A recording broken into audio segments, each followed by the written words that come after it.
Everybody. About an hour later than I wanted to start, but the good news is I have tea, I've eaten dinner, no interruptions along those lines. So I will deal with deal with the best that I've got. I'm also trying something new out here in terms of um, what's the best way to put this? There's some infrastructure that I've set up that I'm curious if it's going to get in the way of the stream. Right now, it looks like everything is working exactly as planned. But obviously, I need to, I need to keep an eye on it. So this is always a tough one to say at the very beginning of the stream. But if anybody happens to notice any oddities, any interruptions to the stream, lags, drop frames, anything along those lines, I would really appreciate. I'd really appreciate it if you could let me know. And that's just simply because I'm trying out something new. I'm hoping I can keep this going as is, but we'll see. I'm trying an experiment, and sometimes these experiments need to be run live. I also noticed, actually, sorry, if you can give me 1 second here, there's one other thing I wanted to check. I don't normally like doing a bunch of advertising, but I noticed Humble had a couple of interesting book bundles on, but I also noticed that my partner dashboard wasn't working. Aha!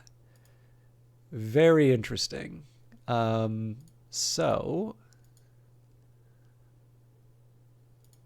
I'm just going to take a quick second to see this. So it might mean that I don't have that Humble link anymore, which means they never gave me money. But let's just see. I don't need to focus too much on it, but I know there were only 2 days left on it, so this will be the one chance that I get to talk about it on a stream. And I figure if I can get a link up, that helps me out. The original intention behind doing that was it was a nice way of, oh, for heaven's sake.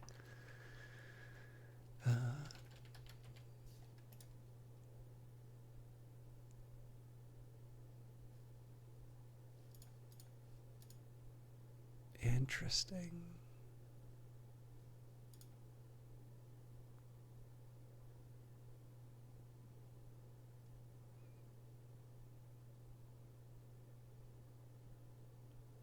Hmm.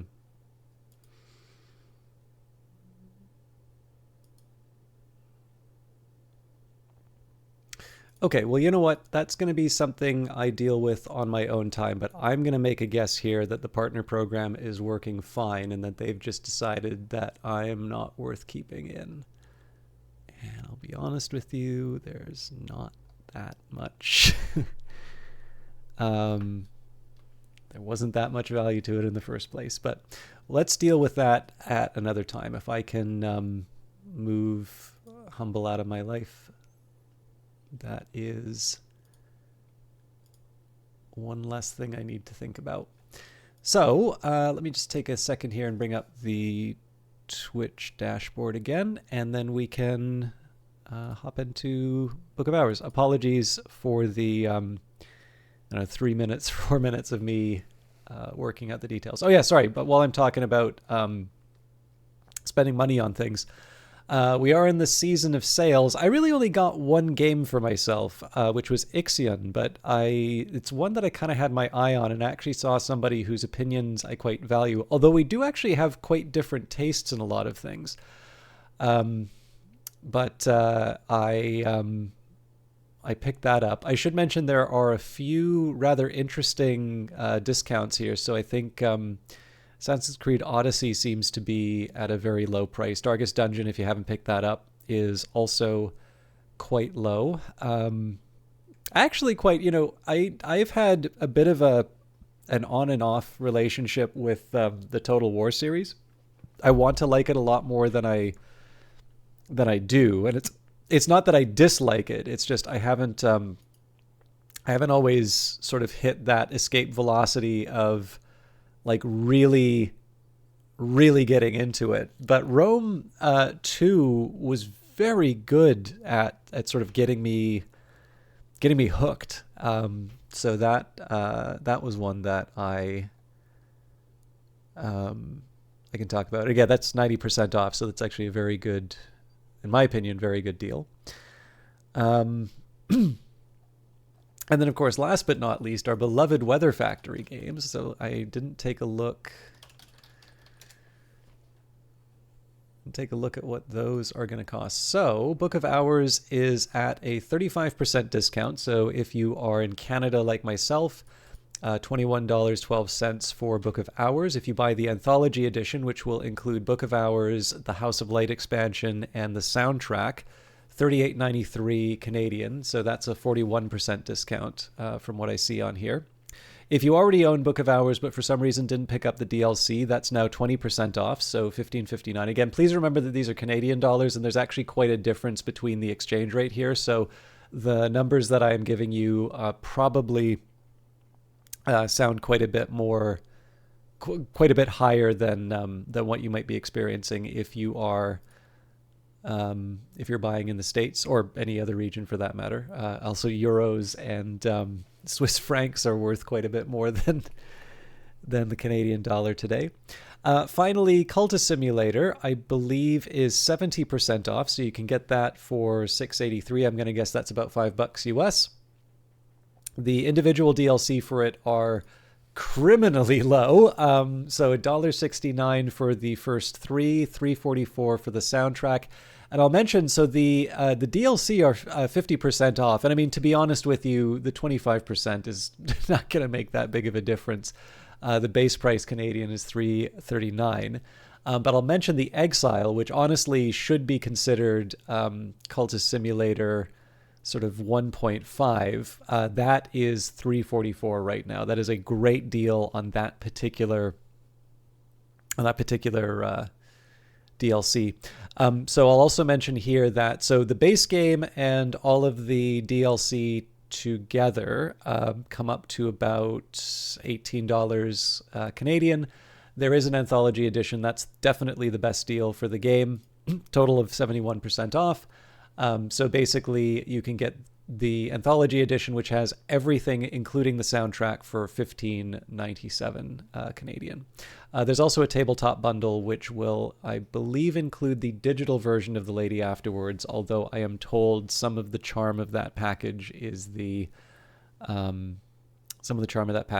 is the physical items that you get, and you can pick up a copy of that through their Etsy store, I believe. So anyways, there's your holiday.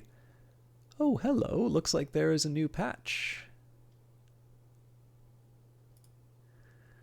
Shell's performance improvements are in this patch. Oh, so...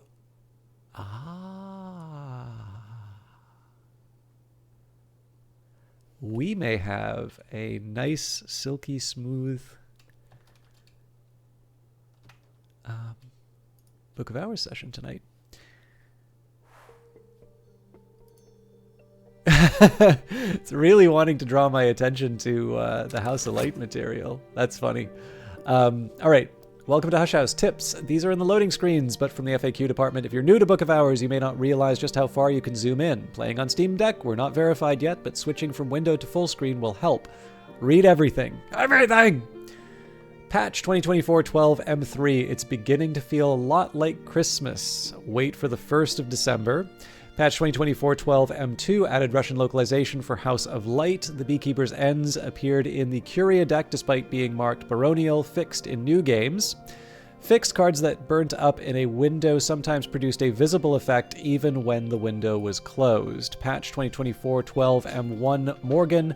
Domain Reveline remains intoxicating even when you drink it straight out of a bottle that is mostly finished. Patched a weird and subtle bug that meant the Fifth Eye Curse didn't necessarily affect Fett. Probably a final update to ZH Hand's lock. Fix broken interaction on the refectory bell pull. And then patch 2024-11 L1 Lagia. Improved performance, keep your eyes open for any unforeseen side effects. So I believe this is going to be the patch we were talking about which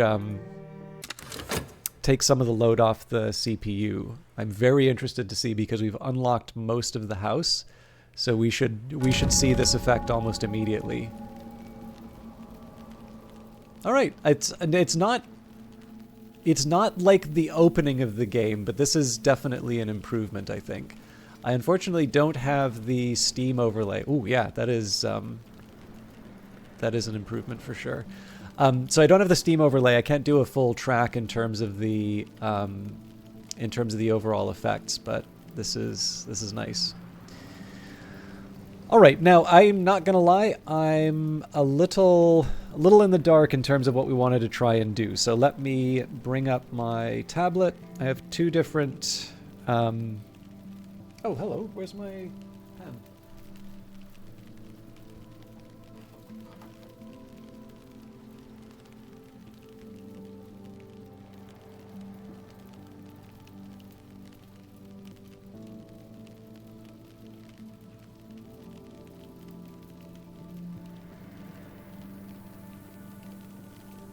Okay. So let's see. First of all, one thing that interested me, we found, it says here that the Menescate is 1/3 of the chancel. And this was kind of interesting, right? Because we've got a shrine to St. Januarius. We've got the solar hour, which, a solar altar, which I kind of guessed might have been a sun divided. So we've got, or sorry, sun and rags. So I can kind of see the sun and rags, the madrigad. We don't necessarily have something that's we have the shrine to the Watchman. So if we draw these, if we try to map to these different altars, right? So clearly there's one for the madrigad. Clearly there's one for the Watchman. If we say that the solar altar, because of its winter, is for the sun and rags, then it might stand to reason that the chancel, the edge of the chancel, potentially, is the Menescate. But I have definitely been wrong on this before, so but that was one detail from, I think, this salon, if I'm not mistaken. Okay, so I also seem to recall having a few...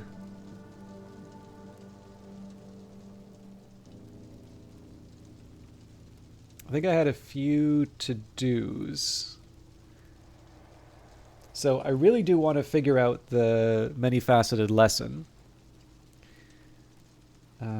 Yeah, we're done the salon and such, so... I think maybe what I'll do here is we'll take care of the texts that I can already work with.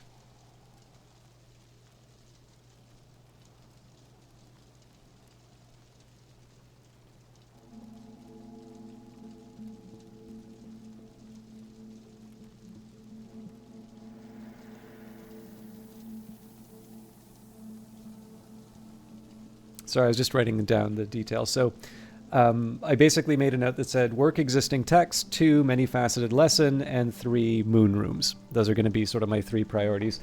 Not necessarily in that order, although I am open to that. And then if I take a look at what I'm trying to do, so we had Deeds of the Scarred Captain that I think we were going to put towards insects and nectars. However, I have a bunch of lessons to work with right now, so let me just... Maybe one thing I should work on right now is mapping the lessons that I have. So I think Horns and Ivories was due... Yes, so Horns and Ivories goes straight to Horns and Ivories.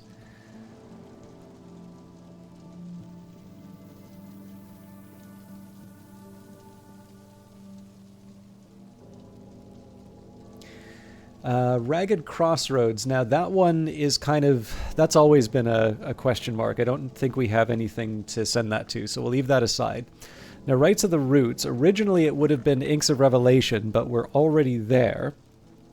So I'm thinking that probably Stone Stories or Leaves and Thorns would be good candidates for this. In fact, the 26 Enticements already has Leaves and Thorns aside to it, so maybe what we'll do here I think Rites of the Roots makes a lot of sense to apply to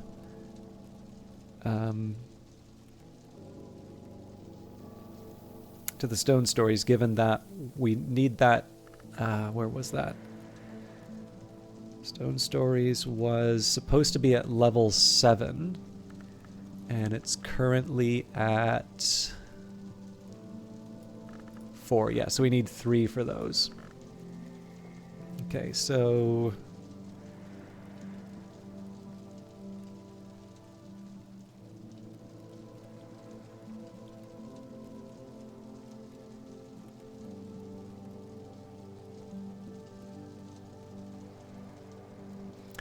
Rites of the Roots. I think probably Herbs and Infusions would make sense.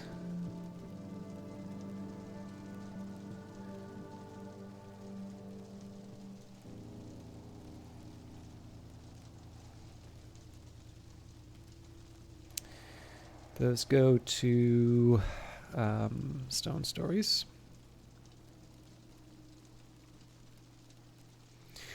Now, because we don't have an edge home for... Oh, and Stone Stories, of course.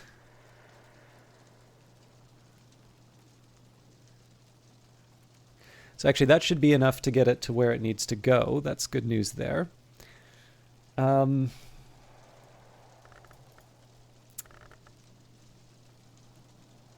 Okay, so I'll actually set these 3 to their own little area. Inks of Revelation... All right, so I think Aronoscopy is probably one that I can send to Edicts Inviolable, although we did have the secret colors already spoken for. So what's my other option here? Moon and Sky. I mean, Insects and Nectars would be an option. Rites of the Roots is actually one that also needs its own attention, I think. Oh yeah, that's way off. Okay, but let's stay on target. So Ithistry actually has quite a few things going for it. Oh, actually, here's what we do. So I seem to remember saying that Purifications and Exaltation... Oh, no, that's right here. Okay, yeah, so maybe Aronoscopy goes to Purifications and Exaltations.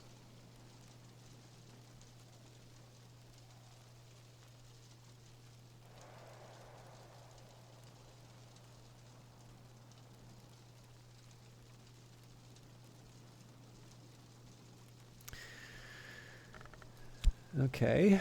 Then there's the Menascate Reflections, and I think probably Enbury and Lapidary would be a good call there because it has a forge element to it. Yeah.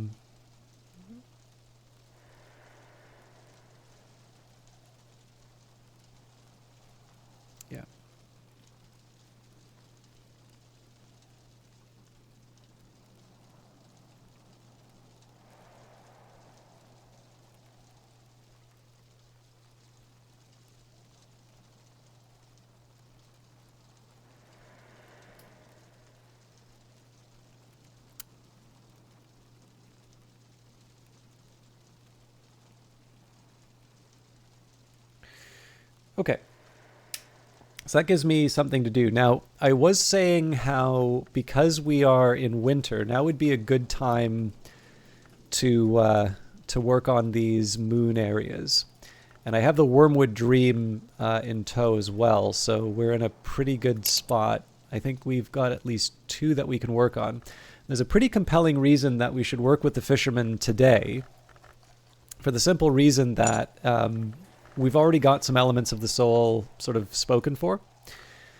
So let's just take a minute here. If I were to give Florin... So yeah, we start with 2 for the fisherman.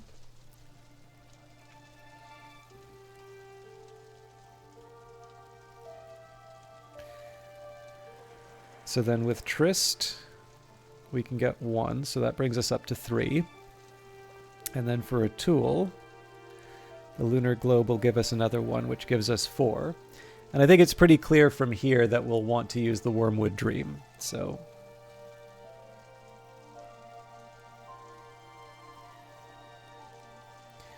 So that's 6, which brings us up to 10. So at this point, the question is, what do we do food and drink-wise to make sure that the fisherman is able to get to the levels that we need? And again, just for clarity, we want the sagging dock, which is 14, and we want the perilous path, which is 13. So in an ideal world, we have a drink that gives 2 moon and a food that gives 2 moon. In practice, we may need to get a little clever with this. So the fish are an easy option here. I believe those will give us 2 moon.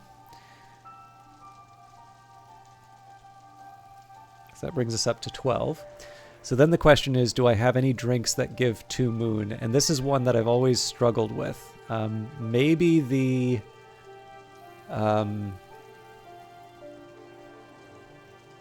maybe the Mist-Kissed Water will do the trick. The Isle Water on its own is just 1 moon. Although I can never remember the other drinks. Let's maybe just raid the pantry and check the wines and such. So Domaine Reveline doesn't have moon. Schloss Jannings doesn't have moon. Lambic Brocellande doesn't have moon. And the Dandelion wine doesn't have moon. I wouldn't expect the honey to have that either. Also, honey's a food, so I shouldn't be expecting anything from that.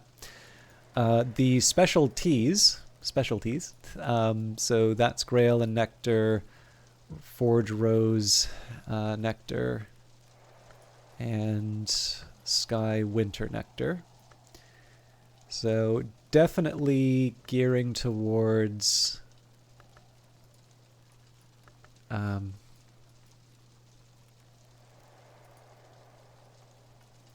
definitely gearing towards Mist-Kissed Water, which is no hardship. We should... I thought we had more than one. I could be wrong on that. If we are, I definitely know how I want to spend my next Numa, but oh yeah, here we have it. But yeah, so, I mean, again, like, the stuff does exist to be used, so I think in this case we say... that'll take us up to 14. So, Zerogdri, wonderful to see you as always. If I'm not mistaken, you have had 2 new emotes to share every single time you've come in. You are an incredible supporter of broadcasts, it looks like. And that is something that, I mean, number one, it just delights me to see these. But I actually also think that it's one of those things that sort of deserves a bit of a tip of the hat. Just because, you know, you're showing the colors. All right. I think we're good to go. So first things first, we're going to buy a fisherman. In winter, when the storms close the seas, the fishermen will offer their services for 1 shilling a day. And I'm just trying to think if it makes sense for me to try and do anything else for today. We do have a few... So, I mean, there are a few different improvements that I want to make. Horns and Ivories takes quite a few memories. So maybe let's try and take some of these that'll have the lowest cost. Oh, you know what? I didn't even work out Inks of Revelation. That can probably go to Rites of the Roots, actually.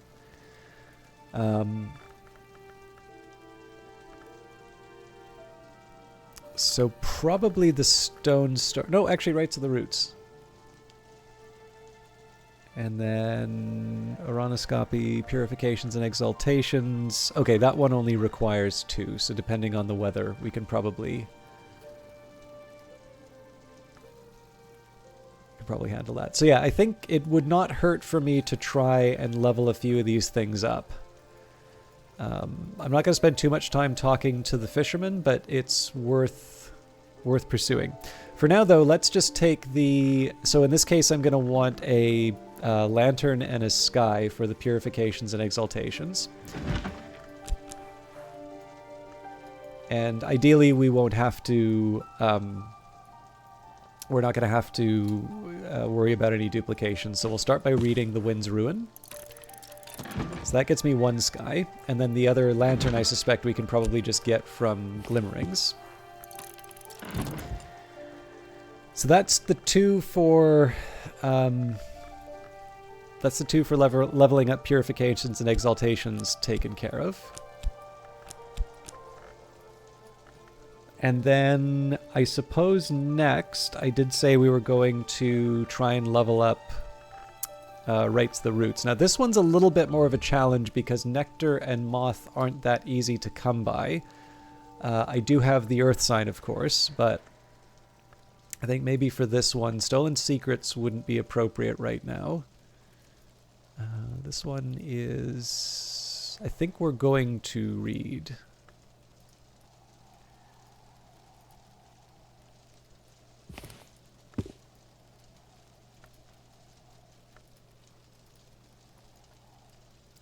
Secret Thresholds doesn't help. Cheerful Ditties technically might. But let's focus on those Nectar and Moth memories. So I think for this one, I'd be willing to use Impulse.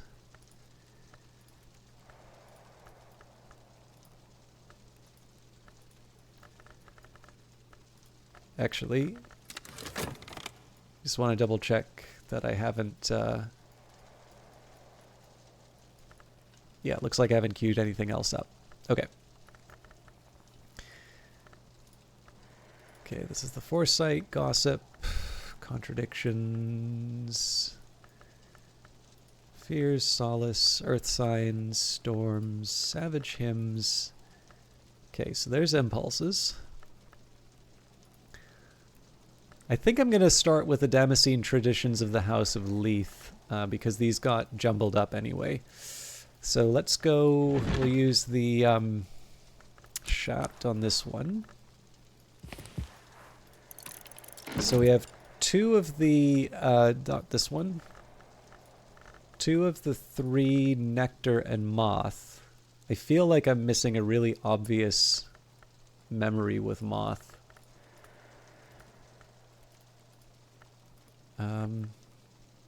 Gossip is Grail and Rose. Intuitions doesn't have Moth. Neither does Confounding Parable. I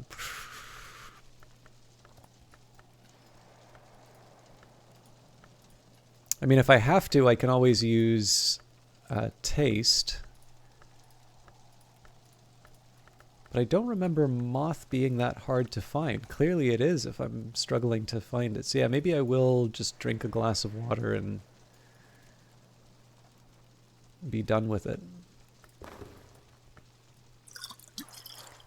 Wait, I don't want to drink. I want to sniff the Watchful Potted Plant.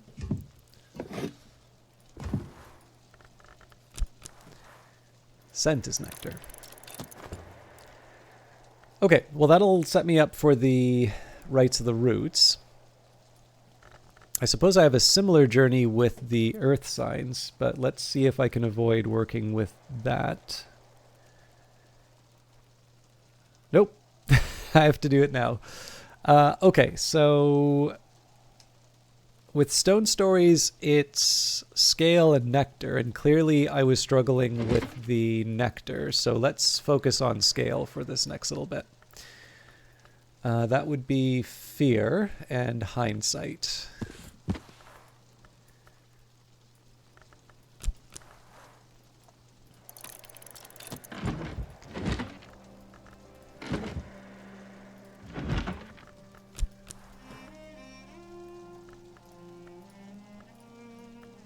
I don't think the salt helps me here.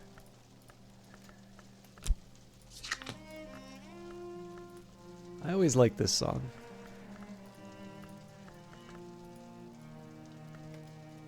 I think we're on to treaties on the Underplaces now. Now there's a few other places that we can get. Oh, and of course the Savage Hymn. The trick here is I don't want to I don't want to get too carried away with today because again we're down a few of the elements of the soul than what I would normally have, and the focus really right now is on getting the rooms opened. Let's carry on.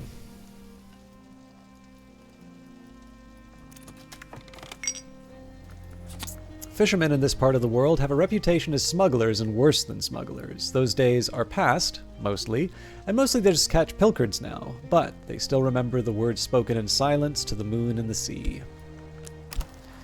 Okay, so we're gonna just grab the whist and continue to earn some money. I could offer help with correspondence and arithmetic. There's no school in Brandkrug, and not everyone here knows their letters. So let's have a chat with the fisherman. We'll talk about tryst first. Secret sorrows may join our strengths. And I should probably go for a walk along Crowcross Sands, see what turns up, and we'll do the same to the moor. I can never remember what's moon now. I usually just go for the scale skill when we walk along the moor. Clamber up the long reaches of the moors behind the village. Lean into the wind's fluttering fist. If I know what to look for, I might find something among the rocks. Rime rims the moor tarns. Vanguard Master. Room of the Moon. How are you doing tonight?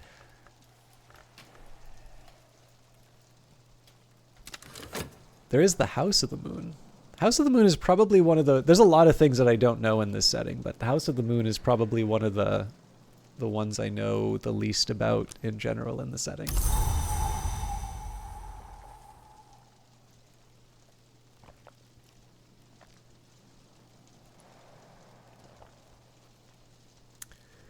Ooh, I think I have an idea in terms of what the project might be. That's very exciting. The watchful potted plant, not everything needs eyes. The sense of awareness persists, but the plant remains immobile, unsettling but harmless. Doesn't even have thorns. And scent, green scents recall rain. Alright, let's carry on.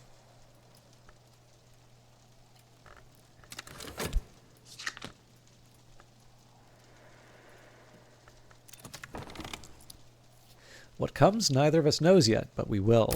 Alright, so I'll work with the Wormwood Dream. I'm actually a little surprised that we don't have a memory yet, which suggests to me that... Oh no, it's hail, for heaven's sake. Alright,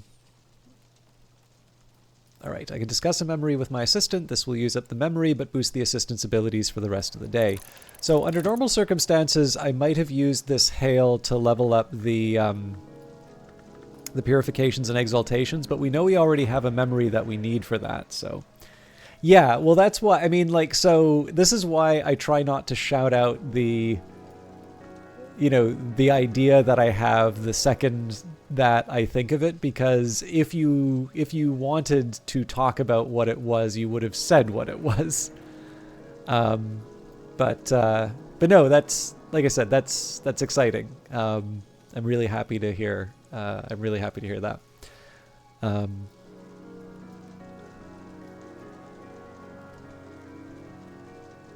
Okay, let's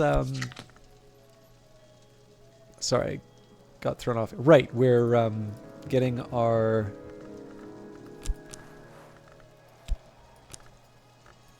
Wormwood Dream back. So yeah, again, the hail I might have used as a memory to level something up, but there's no point in doing that right now simply because we've already got the memories that we need. Back to research, you should pop out of the bush from time to time, but for the most part you will likely lurk. No problem, Vanguard.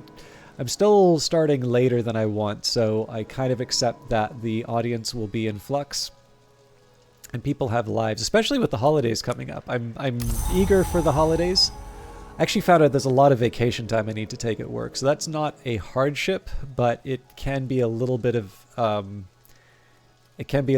trick to make that all work and still deliver on the stuff that I want to. All right, The Wind's Ruin, the second volume of the Meditations of Abbot Thomas of the Abbey of the Black Dove. Abbot Thomas speaks of his time as a raider when his name was not Thomas but Toke, scything the sea, striving for plunder. Abbot Thomas clearly regrets his storm years, and much of the book is taken up with his thoughts on penitence, but there are hints that he also misses those years and the companionship of his sword brother, ship brother, Trygev. Okay, so more memories. This is going to be one of the ones that we use for... Oh, hang on, we've got... Ah! I need to read my... Oh no, sorry, Satisfaction's something different. Satisfaction's for another playthrough. I'm forgetting the... I had to do a bunch of the the YouTube videos this week, basically the day before that they were due. So the 2 playthroughs are running through in my head now, and on the YouTube playthrough I actually don't have a book that gives me satisfaction, so it's worth quite a bit. But that's clearly not this one. Alright, Glimmerings, an anonymous prison diary, written by a dreamer convicted of Oneiric irresponsibility and confined to the Cucurbit. The prisoner is plainly terrified and bewildered by their situation, and has been unable to wrangle a coherent explanation out of anyone, but the dreams keep coming and they keep writing them down. Snow, broken mirrors, half-heard sky music, flowers of white, red, and black, a blood-streaked winter dawn, the most notorious signifiers of Oneiric risk, fantastically vivid and detailed.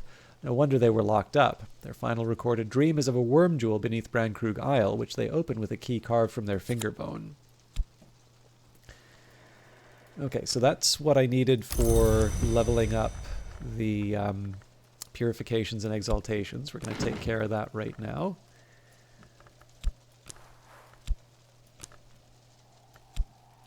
And the only option for this one is Faust.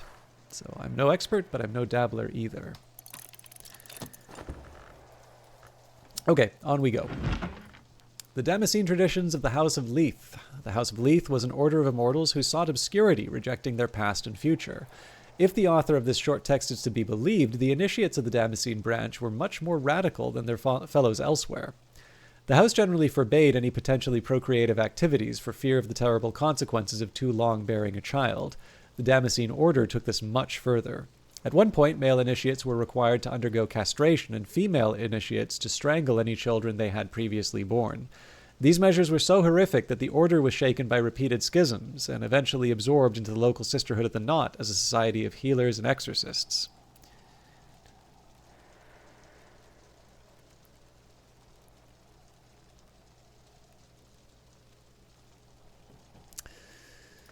Okay, there's our impulse.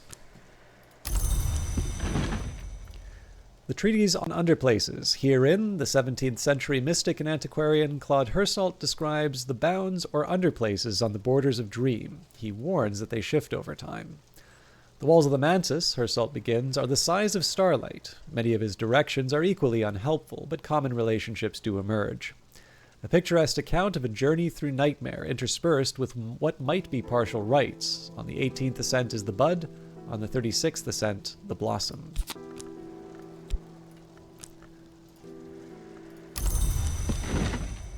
Unhatched hymns, hymns attributed to St. Lucia the Eyeless, patron of glassworkers and name of the hour called Meniscate. The hymns venerate every sanctioned hour, celebrating them as the sun undivided, but also suggesting that each hour may become the next, madrigad to watchman, watchman to wolf, and so on. The hymn of the phases celebrates the Meniscate from whom we do not turn, for the truth which is beauty, the beauty which is truth, and the perfect balance between the two. The hymn of the reflections, more puzzlingly, celebrates the Meniscate as sister of Janus, mother of shadow, whose visage wondrous in emptiness can reveal all truths. Savage hymn, a music that urges valor and violence. And an introduction to the histories, the 17th century mystic and antiquarian Claude Hersault describes divergent incidents in 5 major histories. The prologue warns at length of the iniquities of one Julian Cosley, a former colleague who Hersault now describes darkly as a worm of worms. It seems Cosley advised Hersault early in the writing of the book, but Hersault later became suspicious.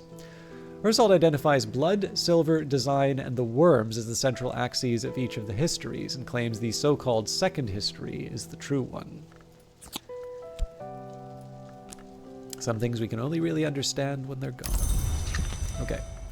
So this is it for the memories that I was working on, but we have enough to work with a couple of the things I was committing to level up. So, for instance, we were going to level up Rites of the Roots to level 4, and we can do that with...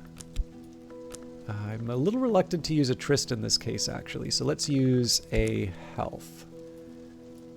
Oh, we can't, because we're already we're already leveling things up. So, I don't normally like to leave the day sort of idle like this, but I really do not need to be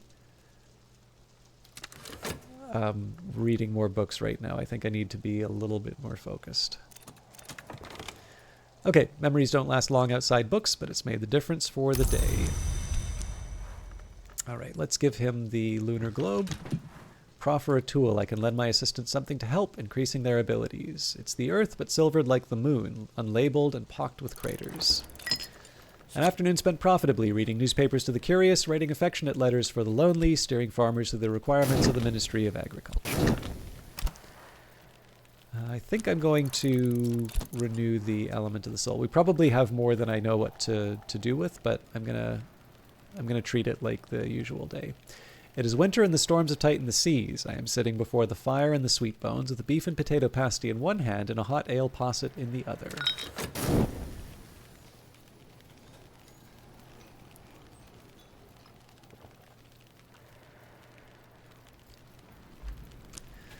So again, the funny thing here is I actually don't see as much value in working with the sagging dock as with the perilous path, but the sagging dock requires more to make it work. So the skill is now level 3. Its power aspects have also increased. All right, so let's work on the rights of the roots. So, Inks of Revelation, Health, Scent, Impulse, Earth Sign. Another fruit plucked from Knowledge's tree. So the easy thing we can do right now is get another Earth Sign and get another Impulse. Now the Impulse might be something that we can get from the fishermen, but we're going to still be focusing on leveling up their moon. And we can use the Whist at the Pale Desk.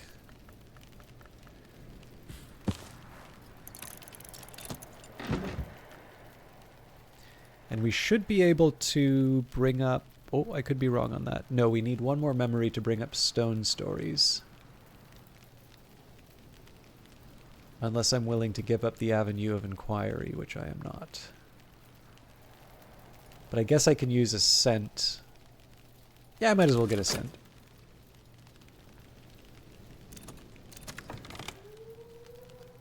Alright, Unexpected Finds in the Folds of Earth and Sky. We'll just re-employ the pentiments and precursors there. And Contraband Jetsam. So I will open that as soon as I can, but I do have a few other things demanding my time. I don't think I can go Beachcote, not with the Tryst at least, so I'm gonna leave that alone for a little bit. Okay, so we're now up to the 10, so it's just a matter of feeding him some fish and giving him some water, specifically mist-kissed water. So I wanted to try and deal with any of the pilchards or mackerel that might have been sitting on the bridge. Offer something to eat. I can offer my assistant something to eat. This will increase their aspects. It's also just friendly. And while I do that, we might as well pour some of the Isle water.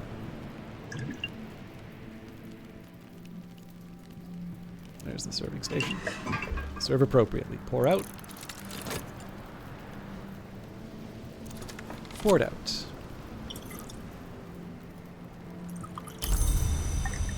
Mist-kissed water, the faintest of vapors still ghosts the water surface.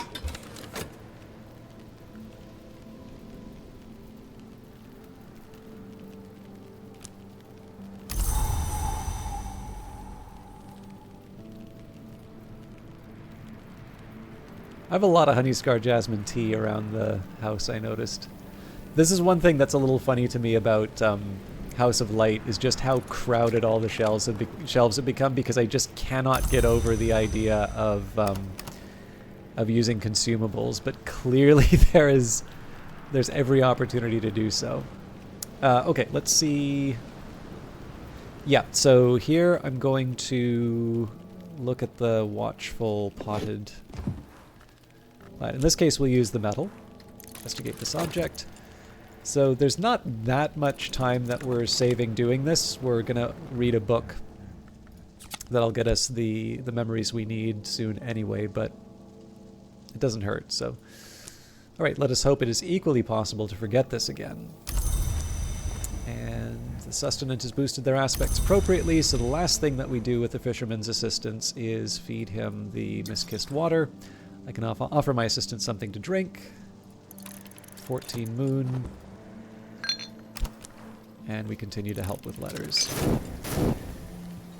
So this wasn't exactly how I planned on spending the day, but this wasn't a terrible way to spend the day either. We've knocked down a few of the lessons. We've got the whole winter season ahead of us, so we'll... this is kind of a terminating point in terms of the Kukurbit. I think this one will open up a room that I need to use the second set of pumps for. And then... I don't know, we'll figure out what we want to do immediately after. Durasho Quercum. In English, the title translates roughly as The Account of the Oaks, but this is Nathaniel Darcy Ever's fascinating, if haphazard, survey of the occult properties of every tree he can find, not just oaks. In Persia, Taxus baccata, the yew, is called Sorkdar, which is the red tree. There they had long understood the Grail root. In later times, the great king of Pontus had beehives set in the branches of the oldest of the female trees.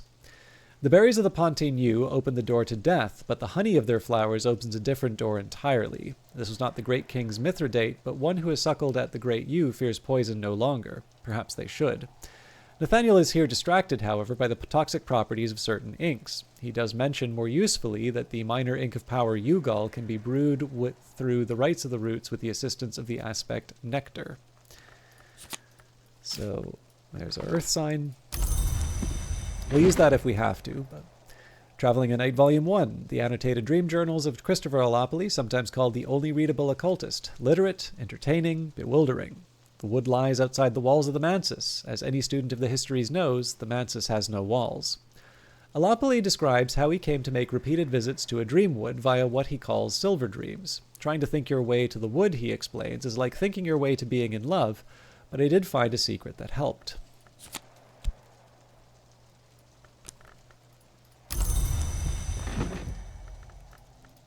And the sense of awareness persists, but the plant remains immobile, unsettling but harmless. It doesn't even have thorns. Okay, so all of these can go into... Oh, you know what? Anbury and Lapidary would be a good one for me to focus on improving, and we have enough time over the course of the day. So let's focus on the task at hand. I'll try and get the improvements to Stone Stories first.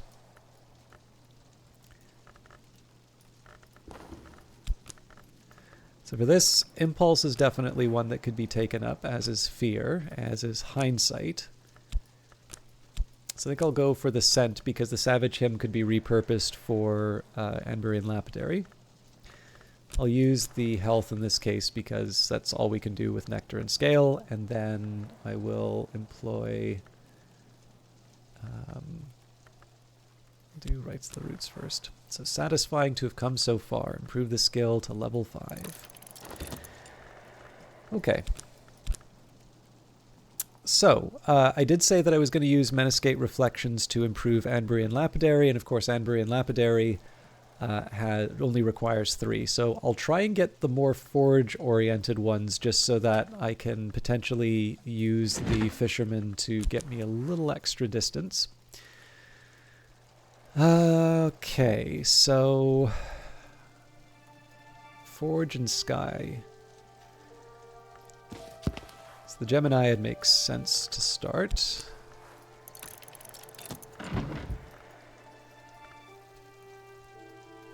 As does Perugian Diaries.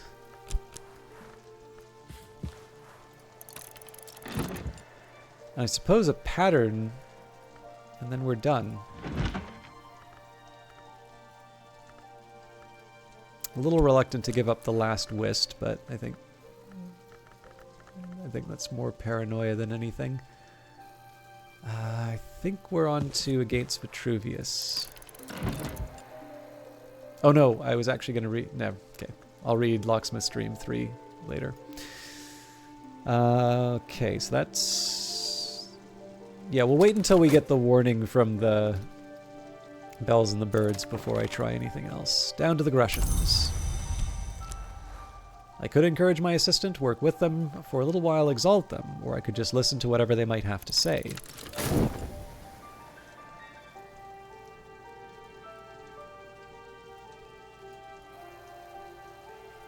Gonna move the package to the lower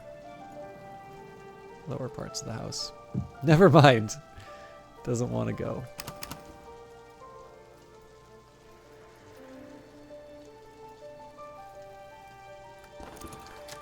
The skill is now level 5. Its power aspects have also increased. Now I think my hand's going to be forced in a little bit just because of the... We've got 30 seconds left on these. Let's get the scent.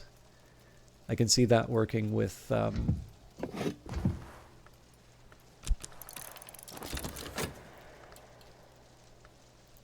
with Stone Stories. Okay. I've just learned something, or sorry, I've learned something, or perhaps just remembered it.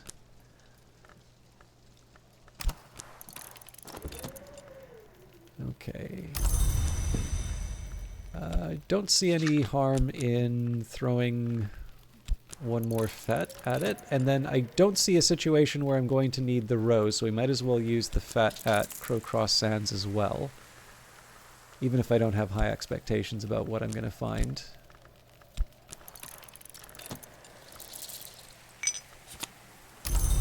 And then we still have enough to be able to turn over one more time at the Sweet Bones.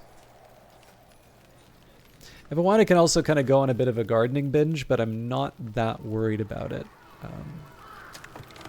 Okay, now would be a good time to take stock. So, yeah, music. I think we go for all the nectar and scale that I can get my hands on, even if it means that we wind up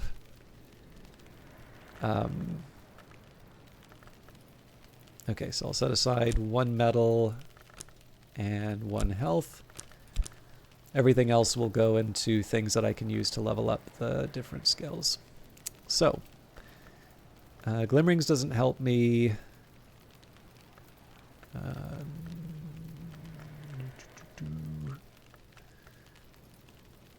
Hindsight does.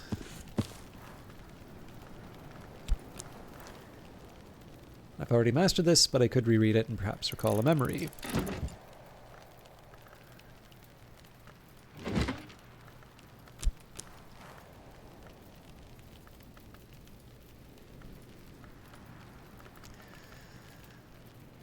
Okay.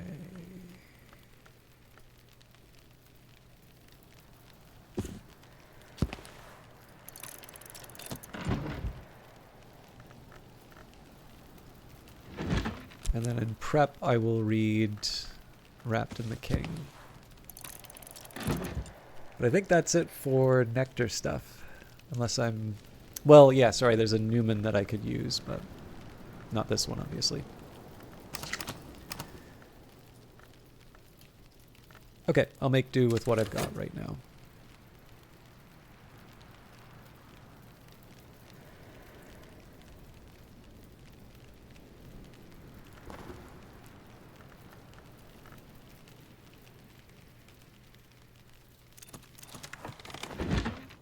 Okay, the Geminiad Volume 3, a fragile manuscript illuminated with twin shapes of sad and luminous beauty, and with all the phases of the moon. It might be as old as the 7th century, but the language, if you've seen, is much older.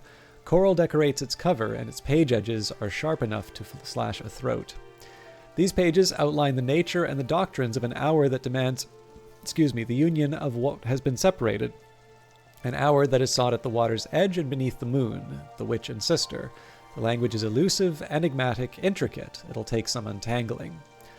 The 3rd volume of the Geminiad reminds us that the witch and sister has been known to manifest as the sister and witch, and that this face may heal while the other face is always hungry. It implies connections between the witch and sister and the hours of the wood, especially the secret keeper called the Velvet, but it is ambiguous on whether the witch and sister is a wood hour proper, and it speaks at length about the sadness of the two who are one, the sadness that remains from their time as flesh.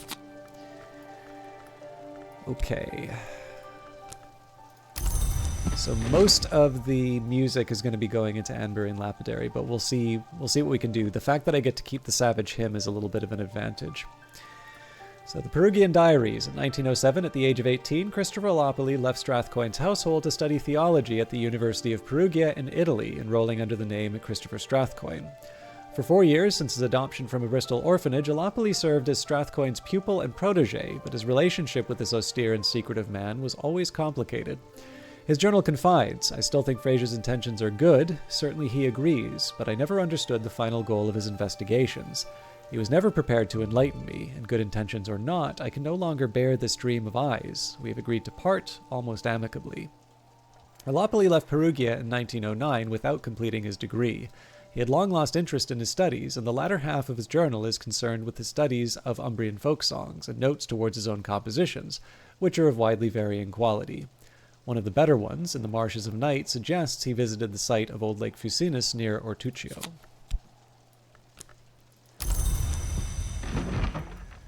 Against Vitruvius, a 14th century treatise on esoteric mechanics and parahydraulics by Abbot Ranulf, best known as a Mason architect. Ranulf describes how he tested some of these techniques in the construction of the Winter Tower, now called the Long Tower. He admits to unexpected consequences.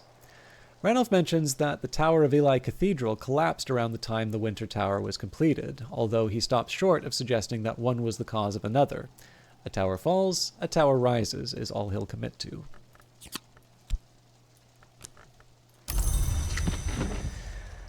All right, so I want to be a little careful in terms of the order in which I do these things, but let's start with the simplest upgrade. So take one of these, and then we take the Beguiling Melody, the Cheerful Ditty, and the Pattern. So we didn't even need to worry about the Solace, as it turns out, but I don't think there's anything I can do with the Pattern, or the Solace for that matter. So it's a nice little bonus, but not one that we needed. And here we will employ the Metal. Another fruit plucked from knowledge's tree. Improve the skill to level 4. Now, the next thing that I kind of want to focus on is that I've got stone stories. So for stone stories, I'm going to want 5 nectar or scale. So right now I've got 3 of the 5 that I need, and that's going to come from, and then the others that we're going to get are Black Nephrite, which will give us Fear, so that's 4 of the 5, and then Wrapped in the King is going to replace the Earth Sign. Oh, and so I think that means I got a little bit ahead of myself. Yep, I didn't generate the replacement impulse. Okay, well that's fine. Let's focus on what we can currently do. So I'm gonna 1, 2, 3. Yeah, so I think I'm just gonna focus on only getting the impulse and then another Earth Sign, just because I know that's gonna be coming up. So on the impulse shelf,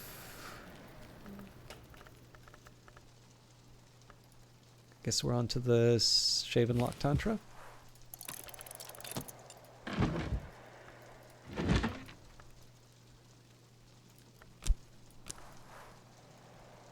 And I think this time I'll skip reading Wrapped in the King or Durashu Quercum because we tend to read those ones a lot.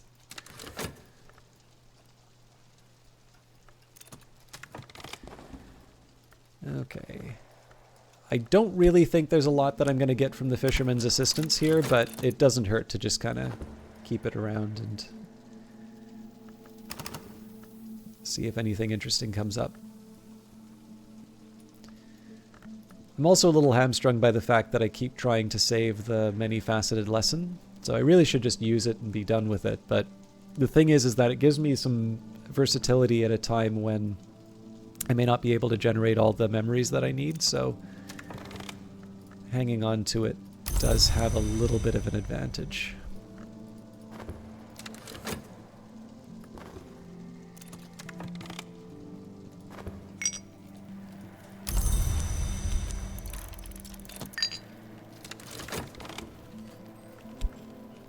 Gossipy Fisherman.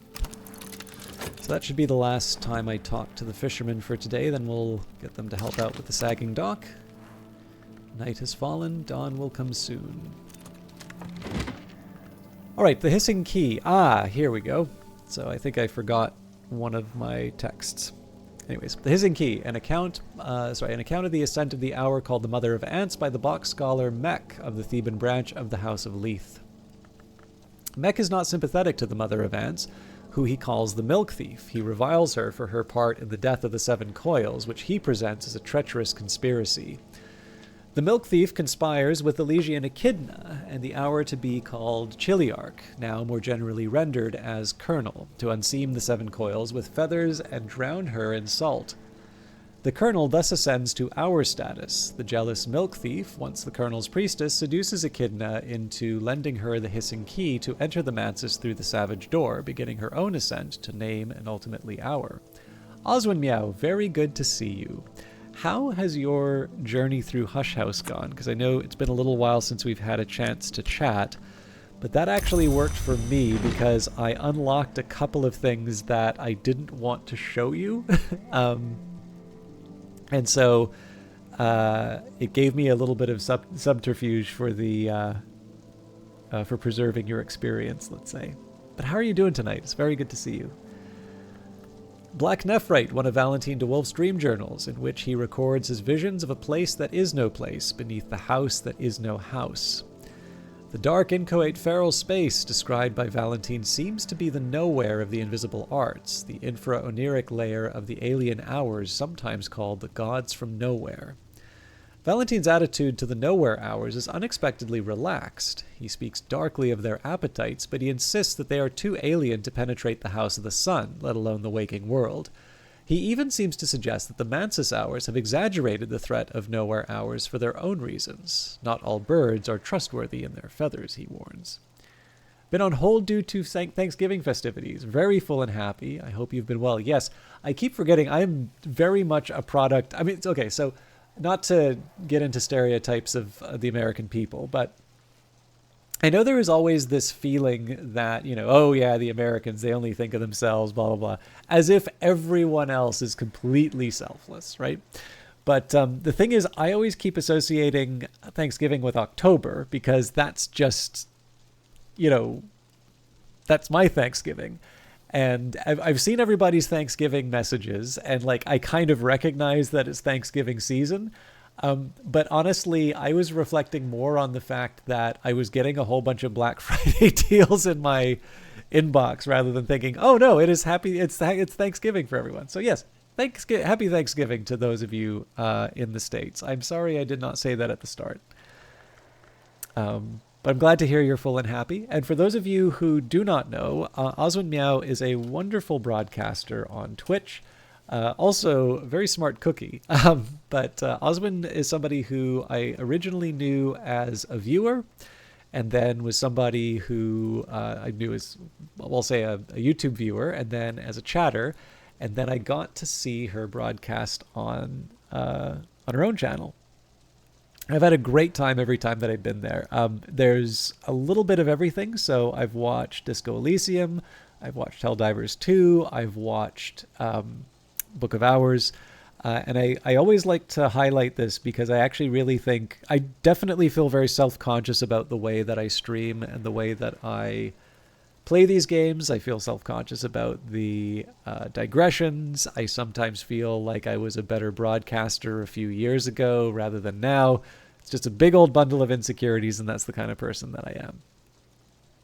But I will say, one of the things I've personally enjoyed the most about Oswin is that it's a playthrough where it doesn't matter how long it takes or what the current goal is. Oswin will always take the time to go through something in the game and understand it, not just okay, that was fun text and move on. One thing that I watch, and it's again, as always, people should play the games the way that they want, and because I dislike it when people tell me how to play, I don't want to tell other people how to play. But I run into so many cases where I see people open a book and just skip this text, or there'll be an instruction in the game, and again, they just pass over it, and then they'll complain that something's unclear.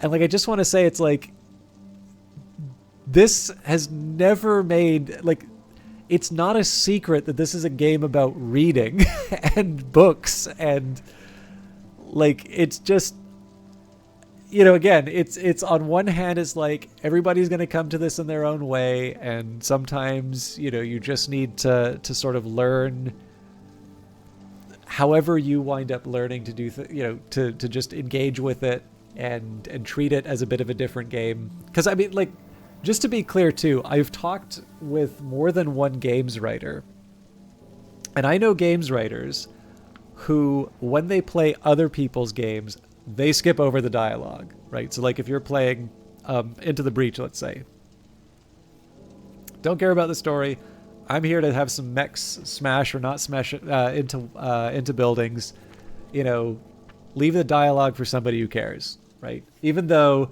they're people who are writing dialogue and, you know, putting their heart and soul into it, and, you know, doing the best that they can for the game that they're attached to. That's just the way the world works. So I completely understand that there is a convention of playing games where you just don't engage with the text. But if you don't do that in this game, you are in for a rough ride. I mean, even if you read all of the text, there are going to be some things that are unclear, right? Like, if you can figure out who the Hours of the Chancel are the first time you find about the Chancel, you are a better person than I am. So this is one of the things that can be very refreshing about Oswin's playthrough. It's, you know, it's not just that it's, you know, reading the text, like taking the time to read the text, but there's the difference between taking the time to read, which I do, and then there's taking the time to understand. And that can mean thinking about what memory is associated with the book. That can sometimes be, what room did you find that book in, right? Was it a book that you had to draw at random, or was it a book that specifically came from a certain place? When you see certain references to certain, you know, certain parts of the house or certain concepts, they might be an indication of something else inside the house that you can work with. So I really enjoy Oswin's playthroughs because I think out of all of the streamers that I've watched, you know, Oswin's definitely the one who I feel is taking the time to really savor the game, and so as a result, it's something that gives me a lot of enjoyment to watch. And then, of course, I will absolutely say I am going to be selfish and say that I have had plenty of chats that I have found very interesting with Oswin. Obviously, I sometimes feel like I am the junior partner in the conversation. I sometimes feel that I may be not holding my own and sort of leaving her to have all of the interesting ideas. But I will say that Oswin may be quiet on stream, but if you get a chance to engage her, especially on a topic that she's very knowledgeable about, I think you're in for a treat. So definitely somebody worth taking the time to talk up.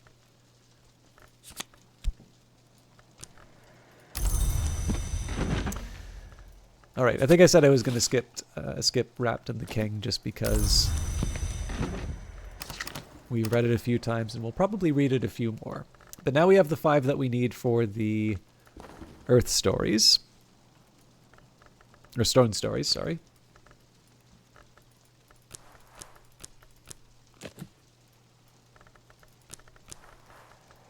And I'll use the herbs and infusions on that. At last, I'm something of an authority in this. Improve the skill to level 6.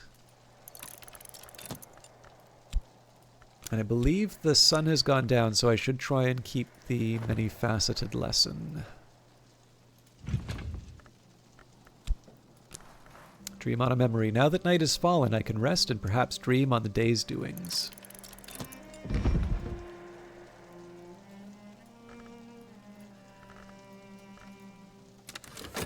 So I'll just share with you very briefly, Oswin, we've got a special library up here. So there are some texts in this game that will give you more powerful memories called Numen.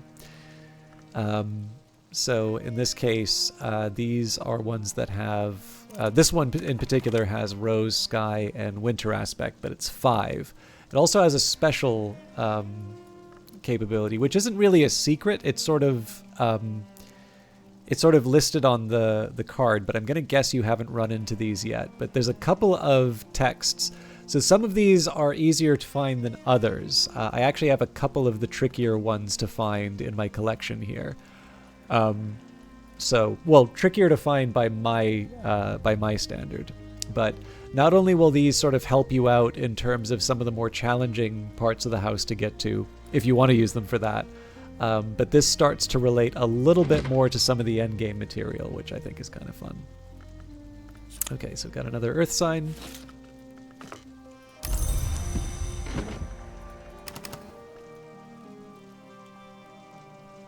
I'm going to try and sneak this in. I may wind up regretting it, but... It's the Shaven Lock Tantra, also known as the one who has shaven his hair. This, the story goes, is the lore that even the shape-changing Vanaras rejected. The Tantra speaks glowingly of those who are prepared to abandon their old self to seek a new and higher self. It warns that once the change has truly begun past the 3rd mark, a return to the old self is dangerous and painful. Whisper your secrets into the earth, burn them in fire, scatter them in the sea. Still they will cling to your hair, the Tantra cautions. It provides an occult riddle that it claims is sometimes the answer to the riddle of the Hunter's Gate. So we would have made use of that impulse earlier, but at this point here, we don't really have much use for it. And I may wind up losing this element of the soul for the next day, but that won't be too much of a hardship because we can just use some of the surplus water that I have. But I actually want to...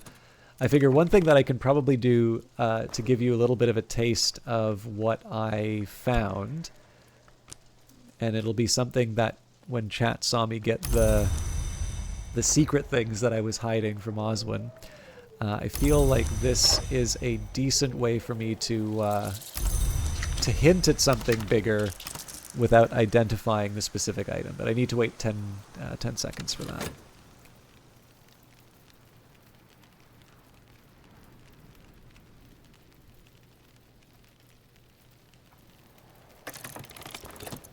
Okay, the skill is now level 6. Its power aspects have also increased. So I'm going to take the Moon Footstool.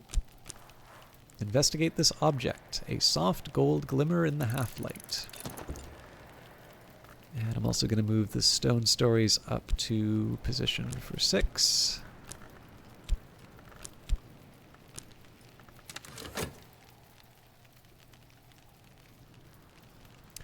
So, I'm assuming you've encountered the names. I almost forgot to use the fisherman. That would have been bad. The Sagging Dock. The storms have had their way with us since the prison was abandoned. It won't last much longer. But Oswin, you've probably encountered the names Claude Herschelt, Hersault, and Julian Cosley, right?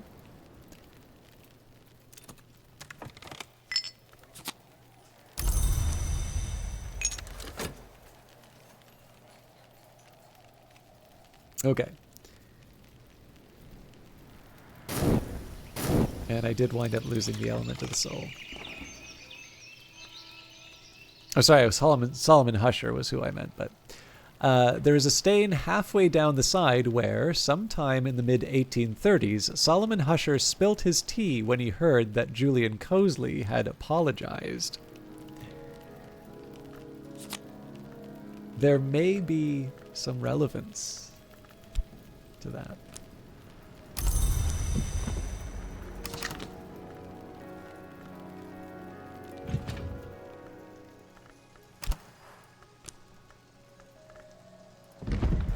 All right, let's get another fisherman. In winter, the storms close the seas. The fishermen will offer their services for $1 a day. And we can set up, so we still, if I recall correctly, I'm going to just take a minute here to update my list here. If you want, I can give you a little bit more of a hint in terms of where some of this stuff is going, but I figured the idea of a Cosley apology on its own was already attempting one. So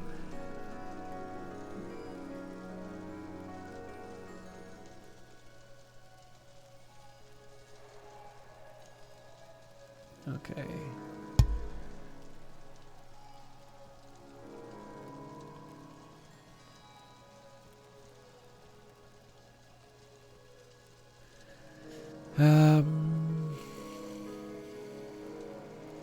Yeah, so Stone Stories needs to go up to 7.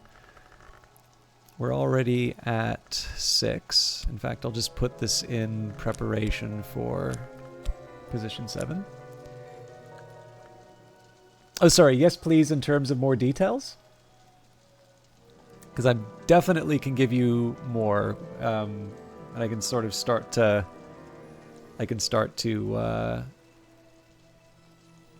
peel back the layers of the onion a little bit.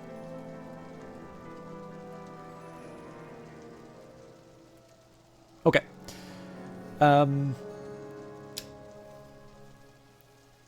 First step. We'll maybe make this something that happens over the course of the stream, because I have a feeling I'm going to wind up using these in different elements. So there is a book called Towards a Fundamental Aesthetic, or The House of Glass. Julian Cosley considered this his masterwork. This book houses a Newman, a truth so powerful it can perhaps believe itself. So I am going to read this book, but I'm going to read this book a little bit later. But you may also notice that there's a few of these other books here.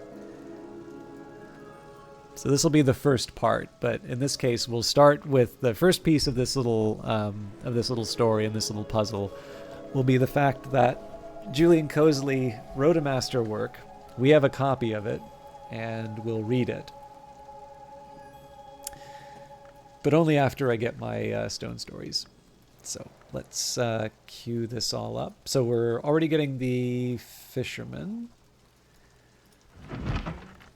And we'll get the usual suspects. So,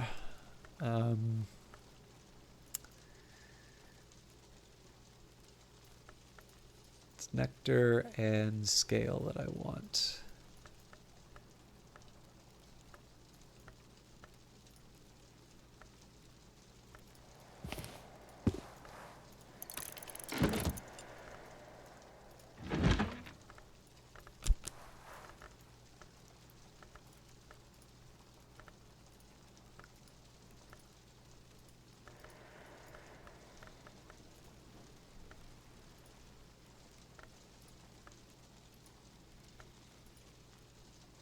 Okay, on to fears, stolen histories.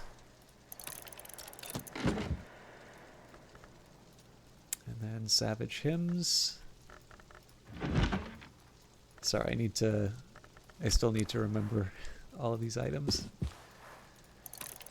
Okay, so that's 3. Okay, we'll also get the impulse. For this one, let's do... I think I'm actually willing to give up a core on this one. And on to the Ceaseless Tantra.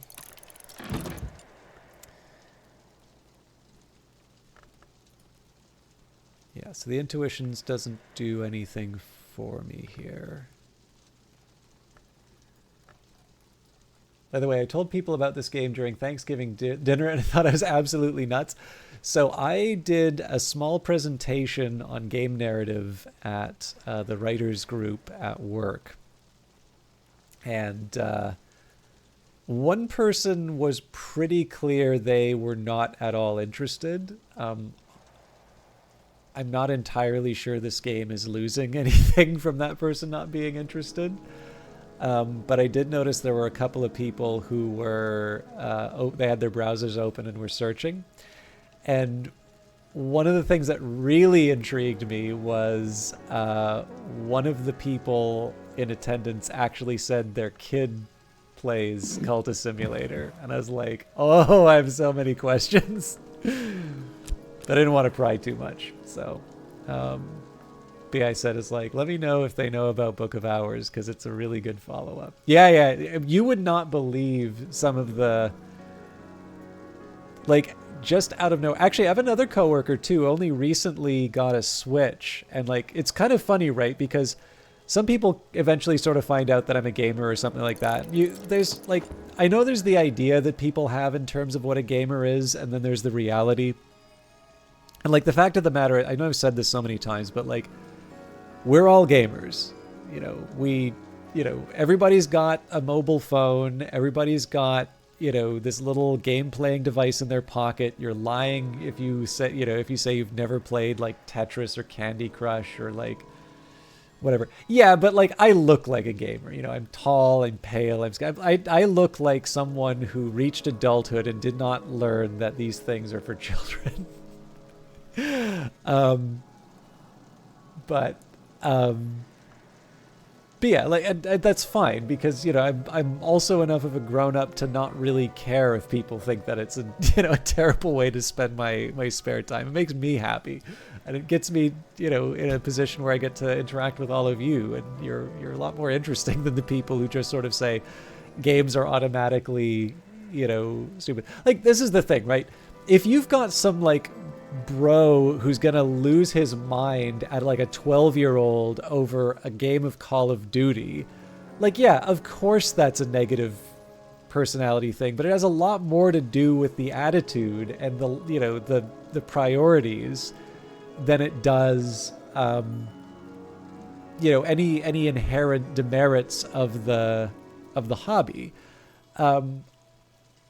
I would imagine, someone who, say, plays the beginner's guide and sort of appreciates how that is a very different kind of game. Oh, yeah, actually, here's another one. Like, one of my cool coworkers who, like, very rarely engages with any kind of media, they mentioned being really into Papers, Please. And I was delighted to say, that guy is still making games. There's another one, and it's not like Papers, Please, but I think it's equally interesting in its own way.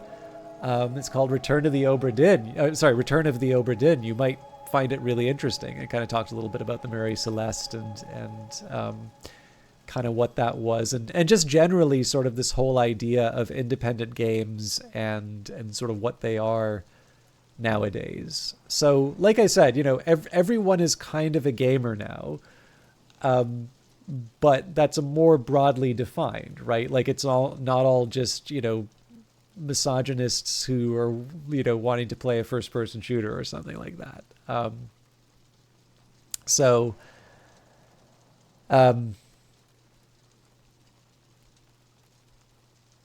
yeah, anyways,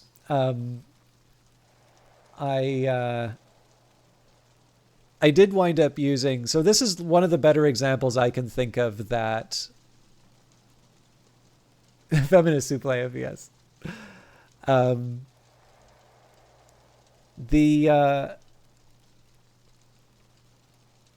do I put this? The reason why I liked High, so the first thing that I kind of talked about was RimWorld, and like, so I mean, this isn't my beat, right? Like I like writing. I do a lot more nonfiction writing than I do fiction writing, and I know it's been a long time since I posted some kind of fiction or nonfiction writing in a public place. I do want to get back to that.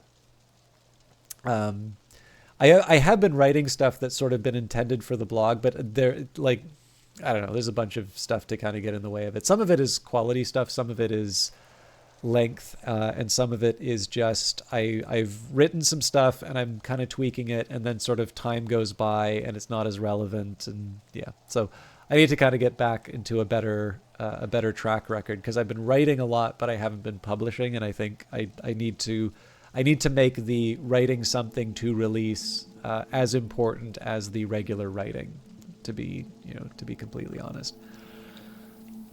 But anyways, keeping in mind that this is not necessarily my area of expertise, one of the things I kind of started with was RimWorld, and this idea that, one thing that can sometimes be hard to admit is that perhaps some of the stories that are most interesting in games are ones where the writer gets out of the way, right? Where it's not a cinematic, where, you kind of stop playing the game so that you can watch a short film, but rather you're having these, these interactions, and there's sort of a story that's being built in your head, right? So The Sims, RimWorld is basically just The Sims with another simulation layer on top of it and some combat.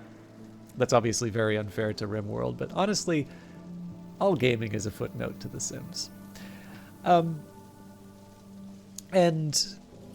this is just like, I think it's worth reflecting on the fact that there are so many people who have bought that game and bought that game at quite shallow discounts. Like, they have started discounting the game now, but even now, years later, it's 20% off during the winter sale. And this is where like Ubisoft and EA are discounting some of their big titles. Like I'm thinking Assassin's Creed Odyssey. I'm thinking Jedi Fallen, or sorry, is it Jedi Fallen? The first of the Respawn Star Wars games. Like, those are 90% off now. Now, of course, there's a business model going on here, right? One of those was intended to be discounted that deep, and the other one was not.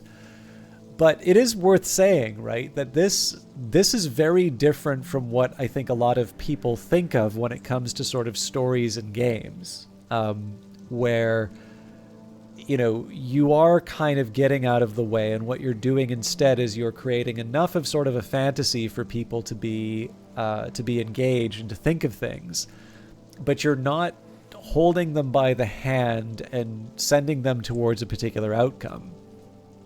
And the reason why I wanted to give that example was it's the stronger argument, right? It's the strong form of that argument. It's the one which sort of almost says it sounds like I'm trying to get rid of writers and replace them with programmers. And I don't think that's true. But what I do want to point out is that there are some unique features to gaming which aren't necessarily found elsewhere, and that it would be worth reflecting on what those are, especially when there seem to be some signals from the audience that these are some things that they want. And conveniently, Tynan Sylvester, the lead designer on RimWorld, their thoughts on game design are actually in an O'Reilly book. It's not... it's something that they, they can... that they...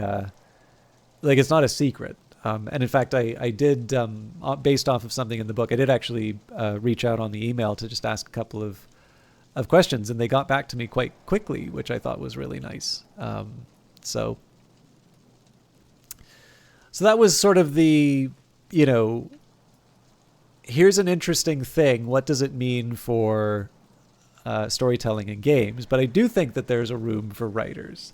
And so that's where I sort of went into Cultist Simulator and Book of Hours and sort of pointed out that, in Cultist Simulator, the simulator is not just a cheap marketing gimmick. It is, in fact, a game which gives you a small glimpse at a much bigger and mysterious world, and you are left to figure out what that means.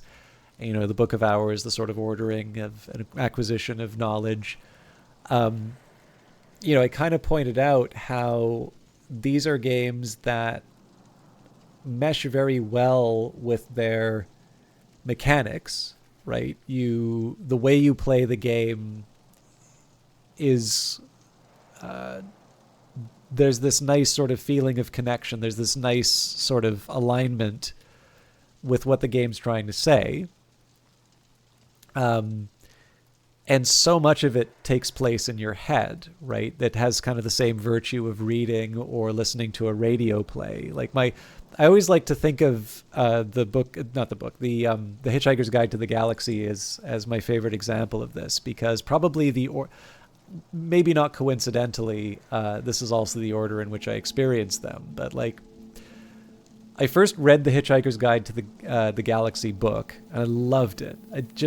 That is such a good book, or series, I should say. I really like Hitchhiker's Guide. I should actually read it again. And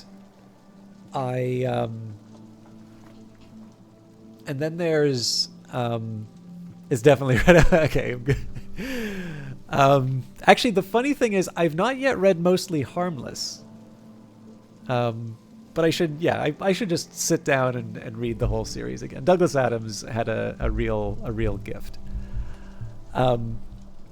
But then I listened to the BBC radio series, and I actually really like the BBC radio series as well. And you can sort of think in terms of what you imagine, what you, what's going through your head as you experience it. It's definitely still at that point where you own quite a bit of the experience. The radio play is giving you certain voices and certain deliveries, but there's a lot of imagination. In fact, I was gonna give a Stan Freberg audio clip, but we may have even done it on the stream before, but it might still be under copyright, and I do kind of want to respect the copyright. And then I did see the TV series and the movie, and I mean the TV series. I mean the BBC TV series has its own kind of charm. It obviously is a very much a product of its time, and the movie was okay, but definitely they are not my favorites. Like the book exists, and the book is very nice, and I can stay with the book. There are definitely some good moments in the movie, don't get me wrong. Like the destruction of Earth scene, the way that it kind of keeps doing those dramatic stings in the soundtrack as it keeps going back through the Vogon ships. Like that is a very fun little bit. And I thought that they did a nice job of sort of introducing the Hitchhiker's Guide, the actual like book or tablet. I thought that was a nice little intro. But in terms of the overall movie, like it didn't really. I wanted to like it a lot more than I did, but that's fine. It's I have to imagine that people got to experience Hitchhikers for the first time, and hopefully they sought out the things that I really like, and that they got a chance to enjoy the book. But anyways. I definitely feel that one of the strengths of the Weather Factory games, for me at least, is that it leaves enough space for the imagination. You get this feeling of exploring an ancient house with lots of interesting things to find. That feeling is still there, even though there's a little bit less of a blank canvas for your imagination to work with, right? Like I get to see what the Foundry looks like. I get to see the Kukurbit prison, right? There is no place for me to say what color the walls are in this prison. The game has decided that for me. And yet, the way that this game works, and in fact the overall Secret History settings works, it doesn't matter that these details are visible to me, because there's just so much more to the world, and there's a lot of just interesting things that I don't know about or I need to learn about. And I think I don't know if there's a lesson to be drawn from that, or if it's just sort of an interesting thing to observe. I swear I can get this on the shelf. Haha, the day is mine. But it's one that I really wanted to talk about for the presentation. So,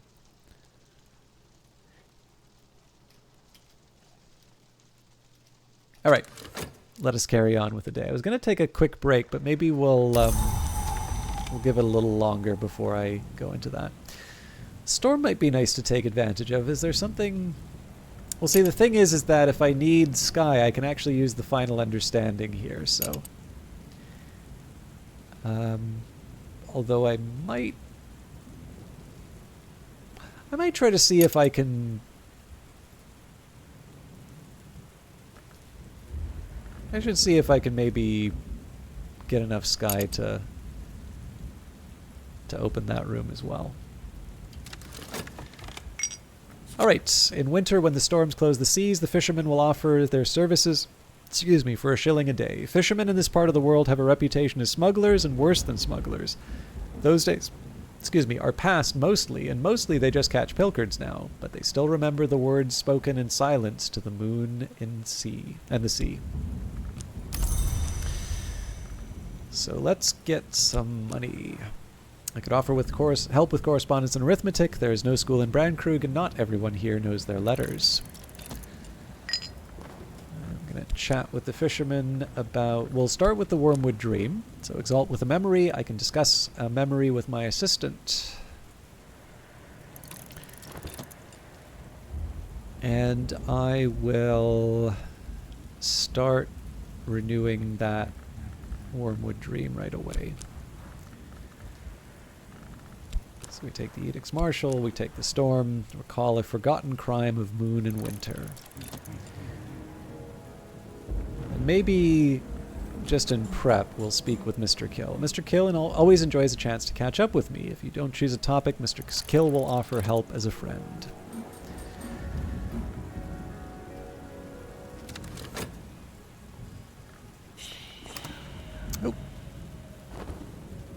Offer from Oriflamme. Ooh!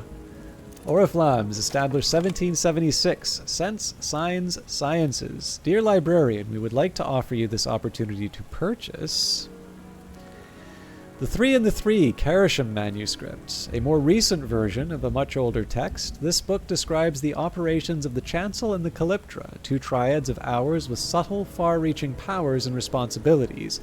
It has been heavily censored, but even so contains potent secrets. Oriflamme thanks you for your custom. Alright, the coffin maker's assistant, a tamer of trees, a worker of woods, a consigner of cadavers. He has also been known to try his hand very diffidently at poetry.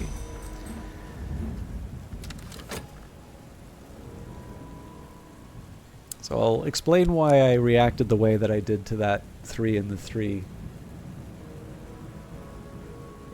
When I get a chance to read the collection of them.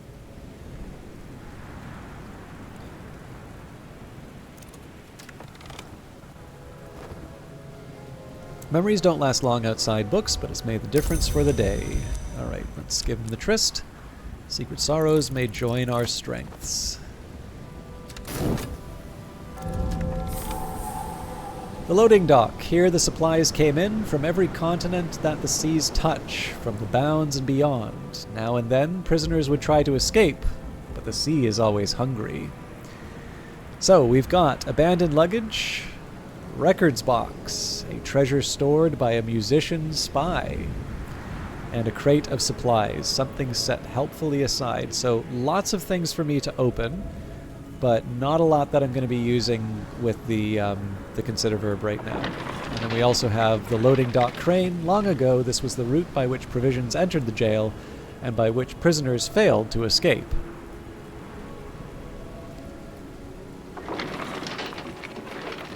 So our next goal here is to open up the perilous path, which we're working on right now.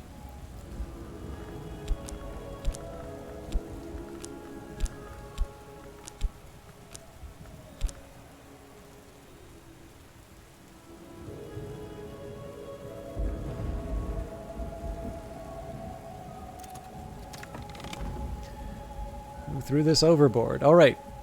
More to open. I wonder if I can just fit this in the...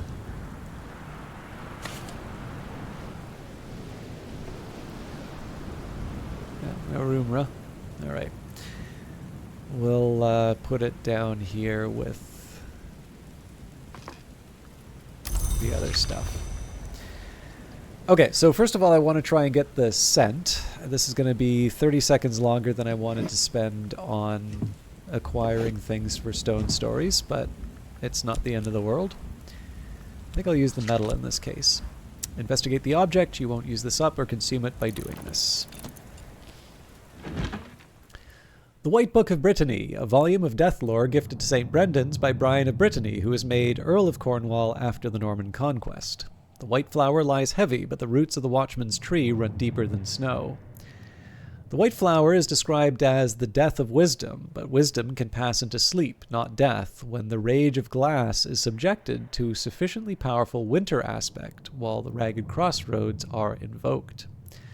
Let's just read that again. The white flower is described as the death of wisdom, but wisdom can pass into sleep, not death, when the Rage of Glass is subjected to a sufficiently powerful winter aspect while Ragged Crossroads is invoked. Do I have enough Ragged Crossroads to give that a try? Not really. Although we do have the wind... Well, let's experiment.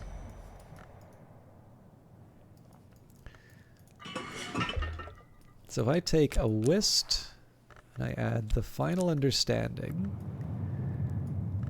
I can add the Ragged Crossroads.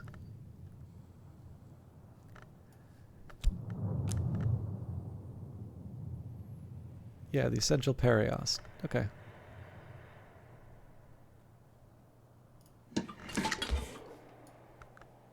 But the glass isn't... I'll follow up on that later. Stolen Histories. The agitator and pamphleteer, Alexander Sparrow, inveighs against the monstrous serpents, thieves of history.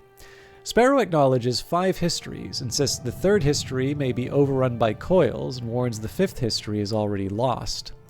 Sparrow, with his usual paranoia, appears to be conflating the horror of the Worm Wars and the Great Writhing with the activities of the Great Hooded Princes. Still, he draws thought-provoking comparisons between the princes, normally conceived as exotic knocklong, and the widely feared worms.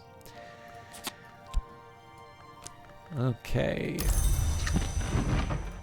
Singlefoot Songs. Father Stanislav John Schaller, priest and diplomat, writes of his time on the slopes of Huashan near the Grove of Green Immortals, but never too near. Schaller's relations with the grove are cautious. It's a library of the tree, but under the hand of the hour named Applebright.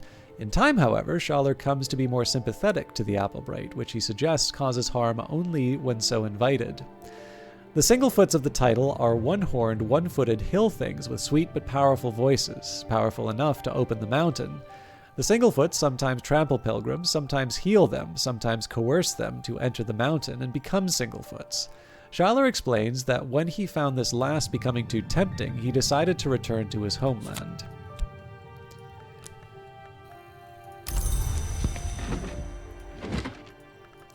And the Ceaseless Tantra. The avant-garde choreographer Nicholas Caroly supposedly incorporated this tantra into his menacing ballets. The Ceaseless Tantra is devoted mostly to warnings about the lively creatures called percussagants, but concludes with a chant which can be used to summon them. It observes that percussagants can be taught any dance, but they prefer only one. That which does not cease is not ceased. So we've got 1, 2, 3, 4, 5, so we can actually use the earth sign for number 6 right now, and then we'll just read the relevant book to restore our earth sign.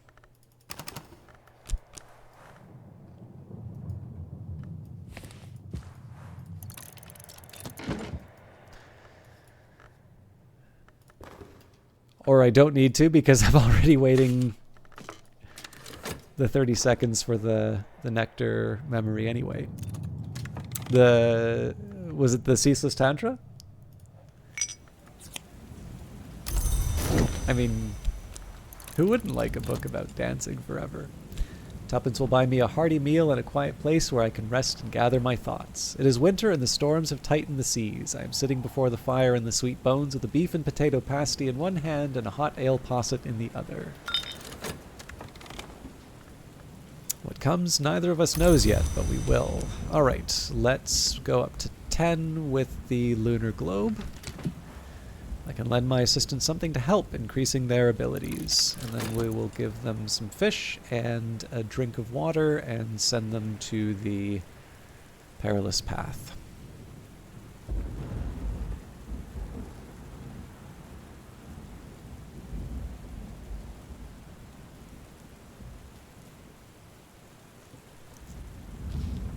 Oh, excuse me. Sense of awareness persists, but the plant remains immobile, unsettling but harmless. Doesn't even have thorns. Oh, hang on. 1, 2, 3, 4, 5. Yeah, so the touch was the thing that tripped me up. So now we should be able to get stone stories all the way up. So 1, 2, 3, 4, 5, 6. Add the health. Add the stone stories lesson. When I thought I'd understood, I'd only begun. Improve the skill to level 7. So I don't think it would be bad to do a little bit of stock taking. I do, however, want to make sure, yes, we're already getting our earth sign. Okay, so just in terms of things that I was trying to level up. So horns and ivories is the only thing left from the salon that I got that I haven't leveled up yet. And then I had sort of a to-do list. So the deeds of the scarred captain were going to go for insects and nectars. The Chandler's Wish was going to take purifications and exaltations up to 4. That'll actually take it up to 5 now.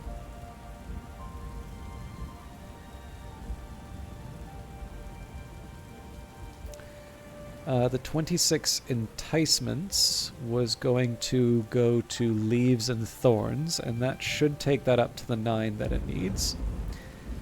Deaths and their evasions was going to go to horns and ivories. Now, horns and ivories was going to go to 9. It'll be 7. Okay, so that should actually take it all the way to. Doranwall was going to go to Anbury and Lapidary. Now, that needs to get to 8. So it's currently at 4. So that's on its way to 6, but it's not quite where it needs to be yet. And then finally there are the secret colors. So Edicts Inviolable is currently at 6. It needs to go to 9. So I think we're too short on that. Still, good start.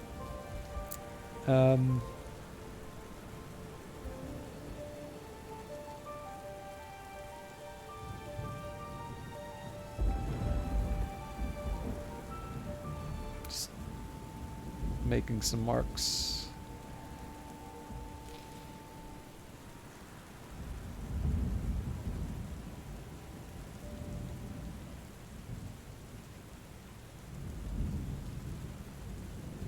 Yeah, so Edicts Inviolable and Leaves and Thorns are the last of the Preservation and Birdsong that I need to level up.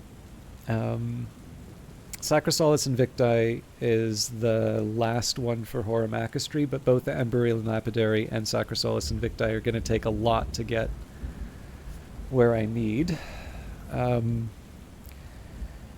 Ithistry is doing okay, but I really need purifications and exaltations up before I can really deliver on that one. So Skolakosophy is the last one there. That one, too, is going to need some work. So Orchids and Narcotics to 6. Then we do Pentamins and Precursors to 7. So that already is pretty much from minimum to the top. And then following that, we do Serpents and Venoms, which I believe is also near the bottom. Yeah, so Skolakosophy basically needs all the effort put into it. But again, I've already got so much to do for all of my other skills that I just don't need to worry too much about that right now. So let's focus on leveling up Horns and Ivories, which I believe is Scale and Knock, if I recall correctly. So we need 6 of those, for a start at least. And in this case, I'm not going to worry that much about... I'm not gonna worry too much about like what skills I leave for the followers and such. I'm going to take the most direct path there. So we've got Secret Thresholds. We'll read On the Matter and Deeds of Serpents. That's a back text. So that's 1.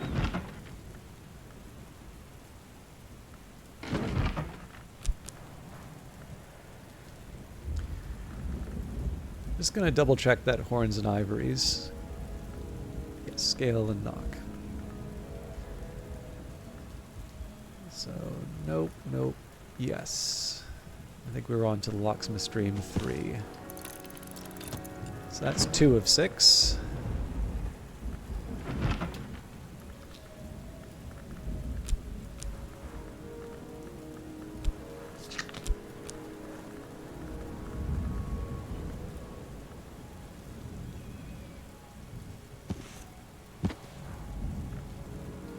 3 of 6 with assault.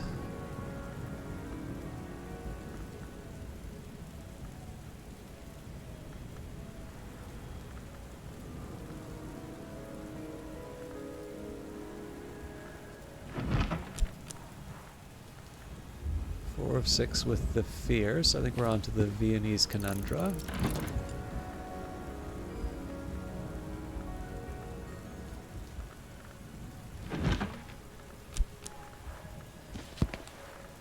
Five of 6 with the Unhatched Hymns.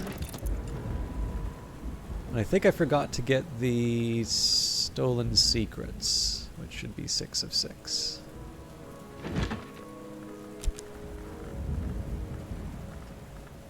I also need to work out my plan with Mr. Kill when we're done with the fisherman, but I'll leave that aside. Alright, let us hope it's equally possible to forget this again.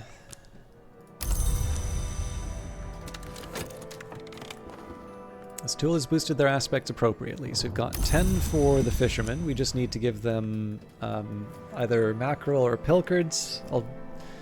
I'll clear out what I've got on the bridge first. Yep. More pilchards. I can offer my assistants something to eat. This will increase their aspects. It's also just friendly. And I should have... I know I had a bunch of water sitting around somewhere. There's one here. So I'm going to start kind of clearing that out.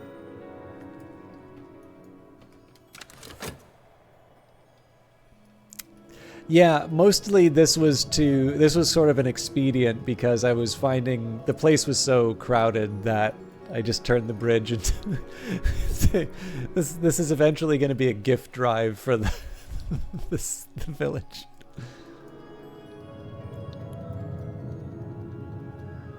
Oh, you know what? In a couple of days we're going to get all the decorations. Alright, Wrapped in the King. Detailed accounts of secret bacchanals and ecstatic dances observed in necropolises and graveyards in southern Europe, in Egypt, and in Anatolia. The author is a self-confessed ghoul, an eater of buried flesh. He claims to have witnessed the dances while at his feasting. The dances draw from the traditions of the mysteries, of the cults of Isis and of Sybil, but include both symbolic and literal flayings, and the human heart is always central in the rites. The author punctuates his account with queasily sensuous descriptions of his own interrupted feasts.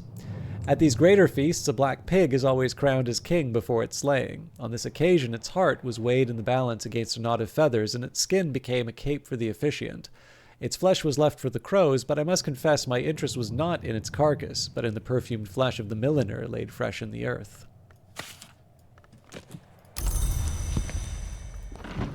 Alright, Stone Stories at 7.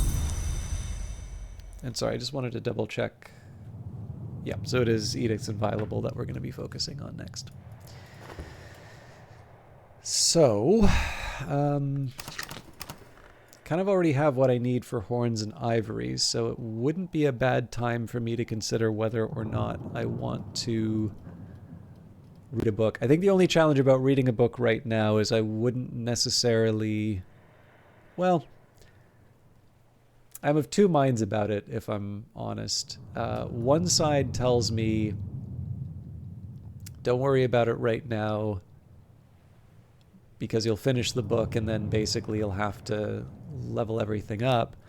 But on the other hand, if I'm reading the book now, there's nothing really saying that I can't read the other material in prep. So Deeds of the Scarred Captain would be something that I would use to level up insects and nectars. Let's see if I can handle Deeds of the Scarred Captain. That's maybe the first question. So we could read that at Collar's desk, and we'd use either Arab or metal for that. I'll use Arab in this case.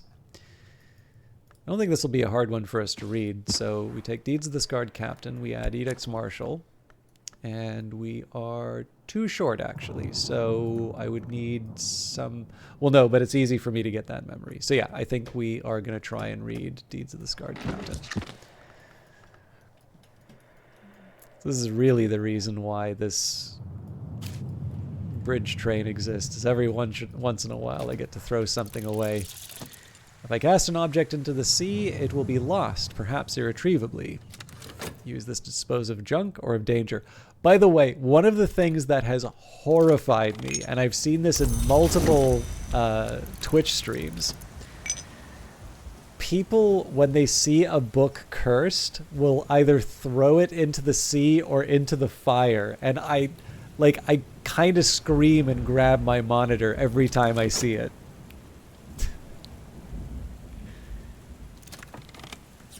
When something is given to the sea, it rarely returns, although of course I did.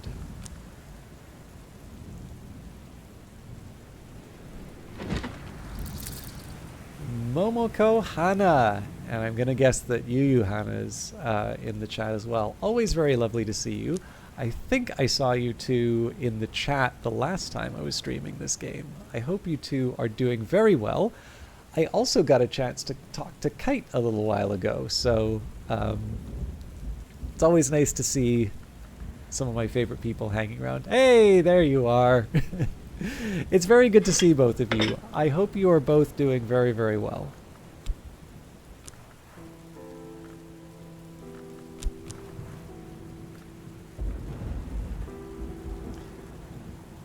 All right. Sorry, I'm trying to find my book again. Here we go. The Deeds of the Scarred Captain. Edge of Conquest. I can master this mystery. Enough edge to match mystery edge. So we've got most of the desks tied up right now, so I'm going to wait for those to finish, and then after that we'll just get all of the moon and nectar, I believe, texts out of the way. In fact, one of the things that I can do to improve my chances with nectar would be to just look at the plant again. We'll use the FET in this case. Investigate the object. You're watching on the TV and then I raided. Gotcha. Yeah, I'm sorry. I was close to the end there. All right, the sustenance has boosted their aspects appropriately. Let's give one more thing to the fisherman. We'll give him the Eigen Grau. If Graydon oil were drinkable, I can offer my assistant something to drink. I am quite well. I've been busy with work, but I really like my work. So it's, it's a mix. Like, it's not bad. It just means that I sometimes get a little tied up when it comes to starting stream on time and such. But I have had times where I haven't been as enthusiastic about my work, and I definitely prefer this kind of busy to that kind of busy. So I think I'm in a good spot right now. And of course, it's always fun to play this game. I like reading. Actually, you know what? This might be... I don't know how much of interest this is to everybody, and I think I've told this kind of story a couple of times, but I think I am very, very slowly getting into the hobby of bookbinding, and I will share why. So, when I lived in Vancouver, so there's a few different ways that I kind of got into reading. So I was definitely a reader when I was a kid, and then I sort of found video games and computers, and I never stopped reading, but it definitely wasn't sort of my primary source of entertainment or engagement for a while. And then when I went to Vancouver, I kind of went to Vancouver as soon as I could get out of the house. And my music player broke pretty early there, and I didn't really have any money to replace it. So I went to the library out of sheer desperation. You know, I didn't want to be bored on my bus ride home. So I went and actually it was the philosophy section was the closest one to where I got my card. But I really, really reconnected with reading. And some of my favorite memories are just being in the Vancouver library and finding all sorts of books. But, there is also a certain point where I like buying and acquiring books. And there's a particular used bookstore in Vancouver that I remember, McLeod's Books. And it, one of the things that worked really well for me was there's kind of like a cheat code for getting really good classics. There's the Penguin Classics series, which has been around forever. And sometimes you have to be choosy in terms of what your translation is. But if you like classics, there's just been so many copies of these things out that you can usually find them for a very inexpensive price at used bookstores.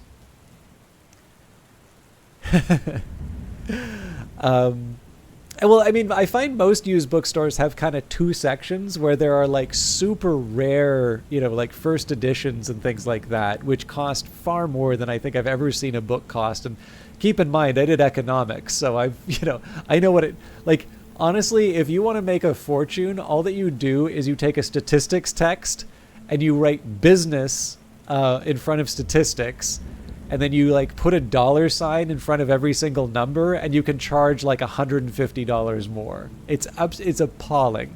But anyways, so that's, those first editions cost more than that. So I'm just gonna have a sip of tea.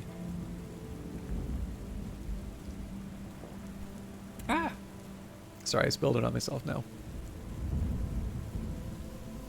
So anyways, a lot of, like, so a particular favorite of mine is the ancient Roman poet Ovid.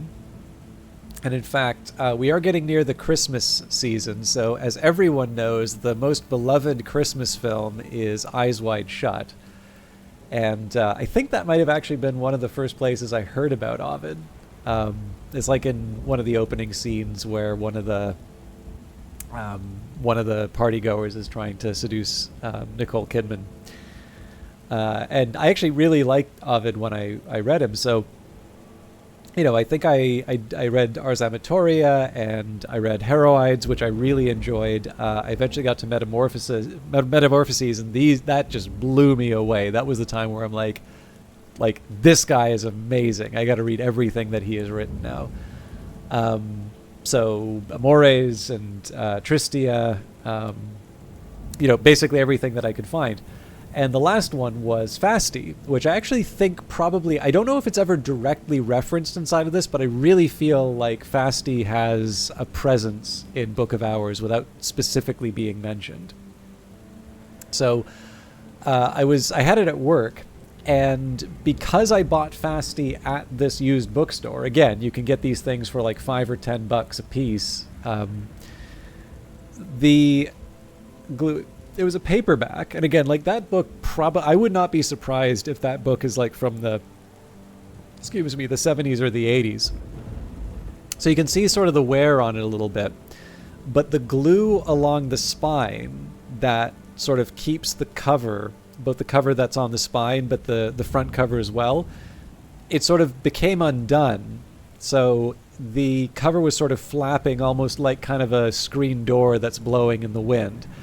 And like, it wasn't bad, but I sort of knew that if I kept it that way, it wouldn't be that long before the cover's completely ripped off.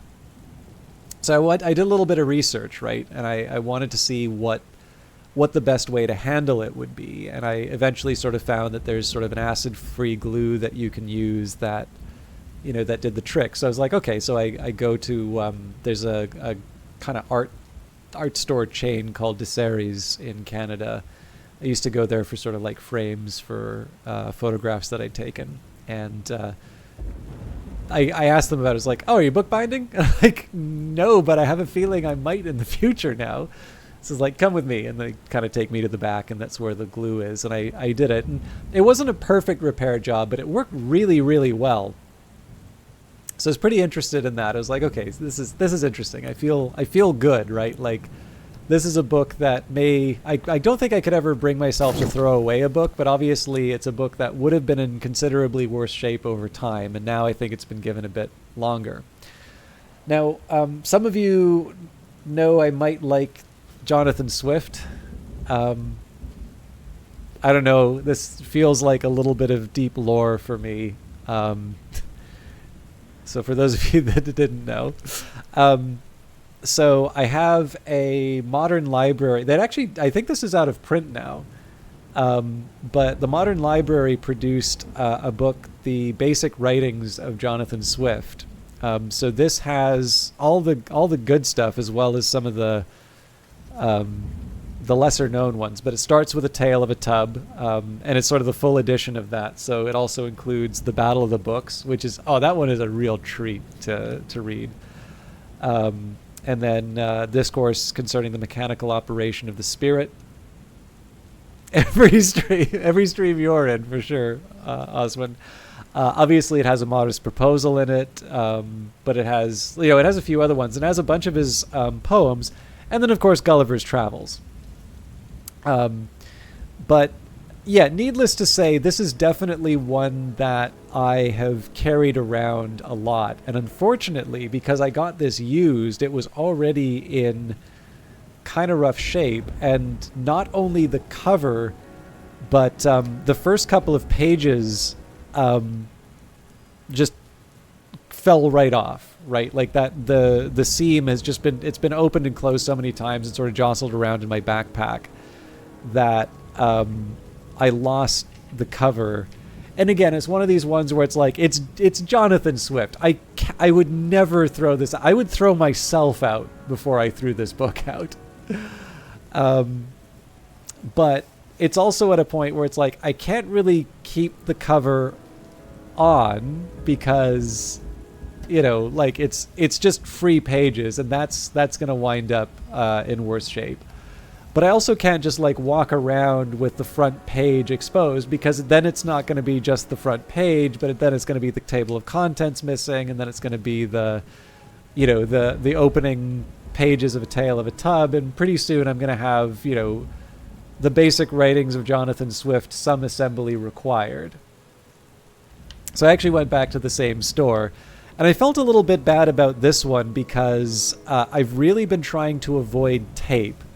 But unless I want to like turn this paperback into a hardcover, there isn't really no way for me to reattach, the front cover and the first 2 or 3 pages of a paperback without some kind of tape.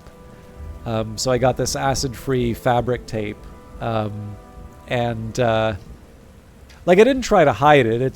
There's tape on the front and on the inside, but it's working really well. This thing is kind of like as I originally bought it. Like it's solid. So, I've patched it up as like, get back in there, soldier. There's work to be done. And I'm holding it right now. But all of that to be said, this is me just slowly, like over the course of repairing my books, which I've really enjoyed. Because, it's like they're my books. I'm going to take the time, and I'm going to make sure that it's applied just right. And the tape is like exactly the length of the cover and all of that. I have a feeling I'm getting to that point where I'm probably going to be, I'm probably going to wind up binding my own books at some point. I've already been looking up the resources to read, like to check that stuff out. And there's different types of binding. So I know Oswin's going to have some textbooks kicking around, but any of you who have like a few different types of books, particularly big, thick ones, you'll notice how like some of them seem to have these bunches of folded paper. It's like, if you take a stack of paper and you kind of fold it in half, there's sort of this little U shape that they make. And if you look really close at some books, you can sort of see these little clusters of pages like that, as opposed to, if you had like a 1,000 page book and just tried to fold all the pages together, like it would look weird. So there's, like any hobby, there's just tons of discussion in terms of what the best way to sort of bind the pages so that they, they work the best. And I've started to read all of that. So I'm trying to avoid that bad habit. Like, how, like, especially if it's people who have money, like dentists, right?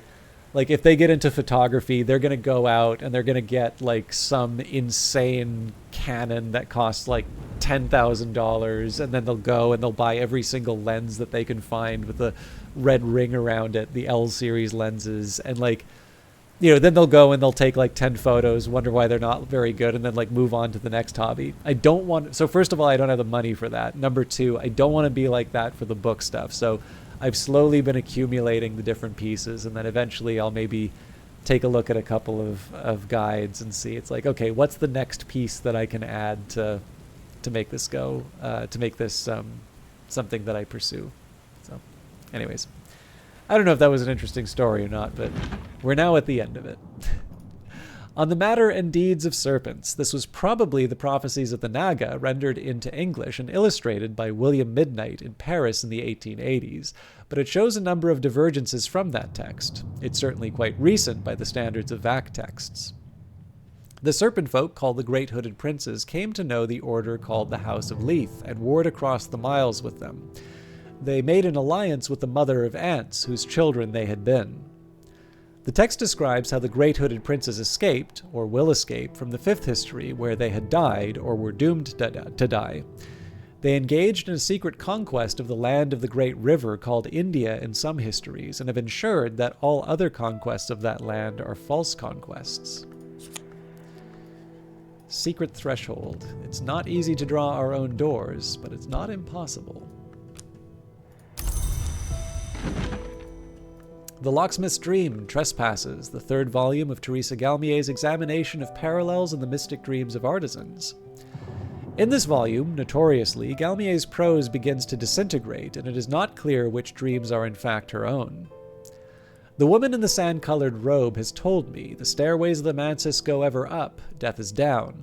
The Mother of Ants guards both directions with each of her heads, and so the passage must always be through a wound. I think the white door might be a wound. That's one reason the dead sometimes pass it. I think I have the other half of the secret now, and I hope my reader can put both halves together.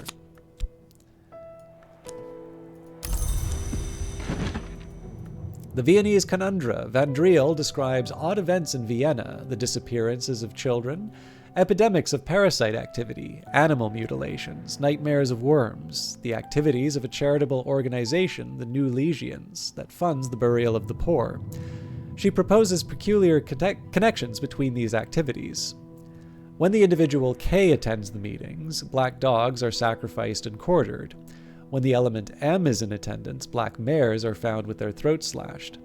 I propose that these sacrifices are not necessary, but that our Legion friends may consider them fitting. Herewith, diagrams of the mutilations. Medusa's riddle, then, I choose to render as what is not seen. There is another riddle, one that I have heard rendered as what may be lost. I will delineate some historic attempts to answer it. These are, in themselves, in some sense, sacrifices.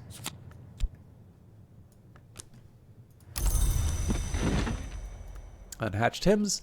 Hymns attributed to St. Lucia the Eyeless, patron of glassworkers, and name of the hour called Miniscate. The hymns venerate every sanctioned The hymns venerate every sanctioned hour, celebrating them as the sun undivided, but also suggesting that each hour may become the next, madrigad to watchman, watchman to wolf, and so on. The hymn of the phases celebrates the Miniscate from whom we do not turn, for the truth which is beauty, the beauty which is truth, and the perfect balance between the two. The hymn of the reflections, more puzzlingly, celebrates the Miniscate as the sister of Janus, mother of shadow, whose visage wondrous in emptiness can reveal all truths.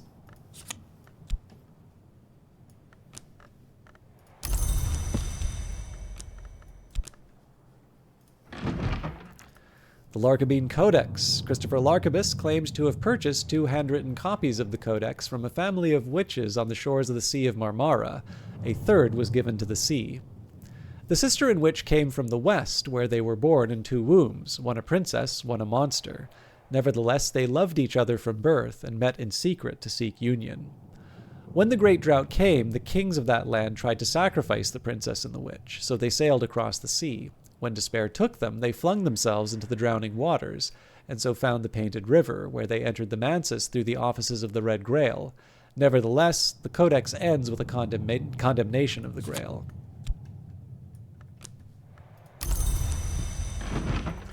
And the Gospel of Zacchaeus, an extremely heterodox account of the Nazarene Messiah and his works, describing his ascension to the Mansis through the opening of his body.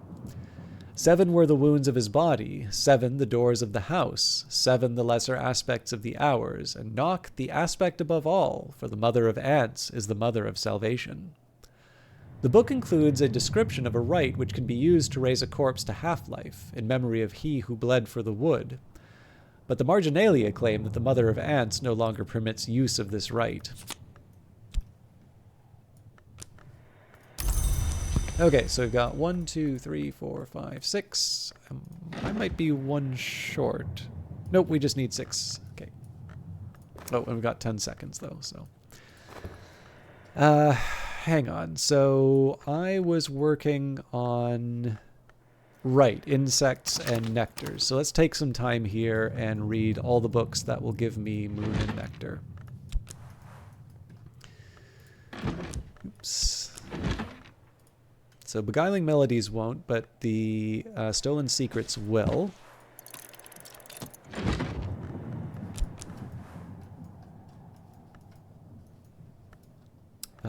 Confounding Parables will give me moon and nectar.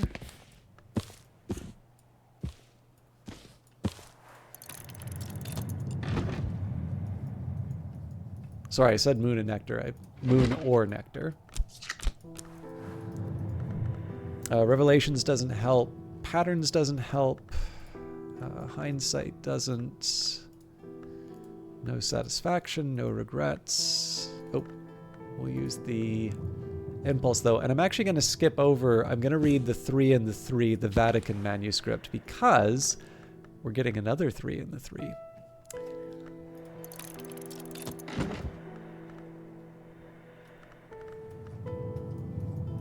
Okay, so that's 3 moon.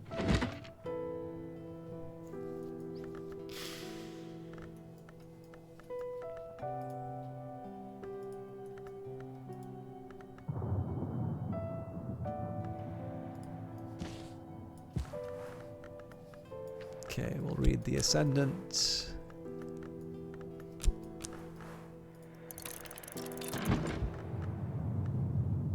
So that's 4 of the 5 that I need. So really, if we just read another salt text, we're good.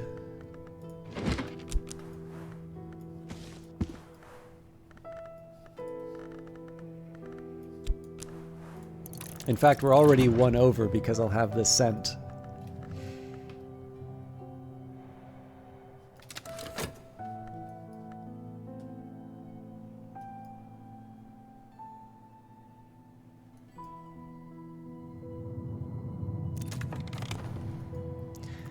A watchful potted plant, not everything needs eyes. The sense of awareness persists, but the plant remains immobile, unsettling but harmless. It doesn't even have thorns.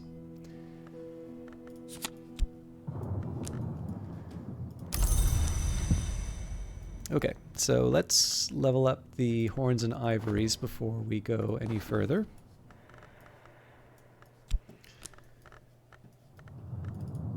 So 1, 2. Why did I think that was going to work? 3, 4. I messed up.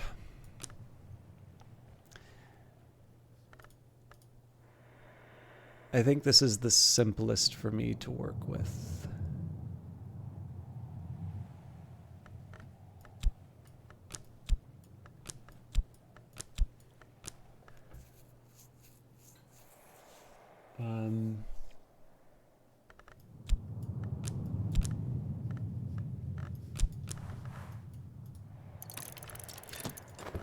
So I'll need to find a way to get the old, the occult scrap back, but that's fine. All right, down to the Grussians. This has boosted their aspects appropriately. So I'm going to need a minute to figure out what I'm doing with Mr. Kill.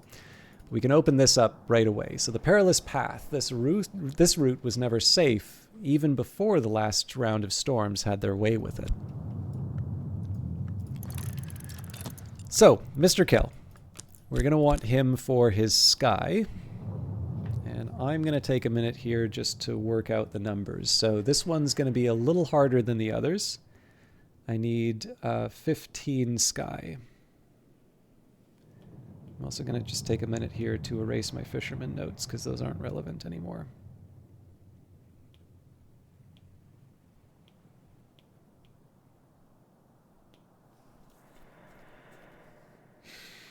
Okay, so Mr. K starts with 1 sky, so then Faust will give us 1. So that takes us up to 2. Then we'll give him the tool.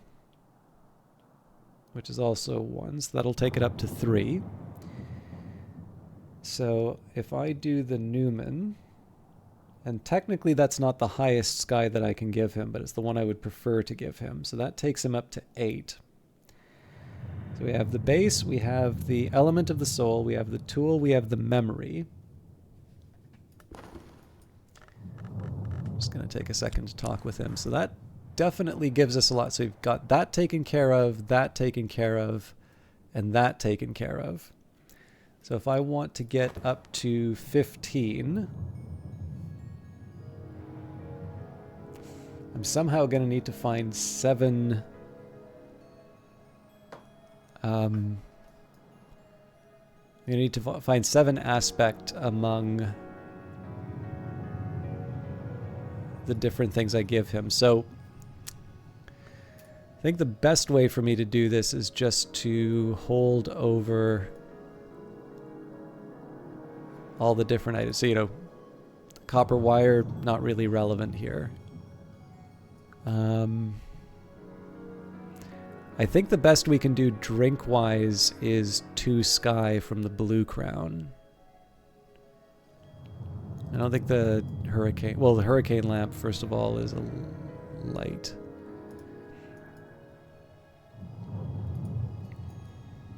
I'm also a bit suspicious that we're going to have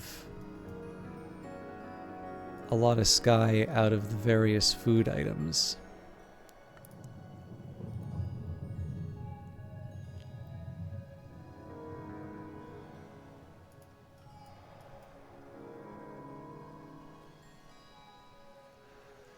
Not looking too encouraging.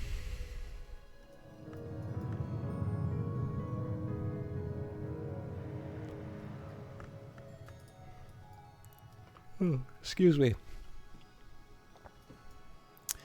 Yeah, I don't think... The way that I've currently got this, I don't really think...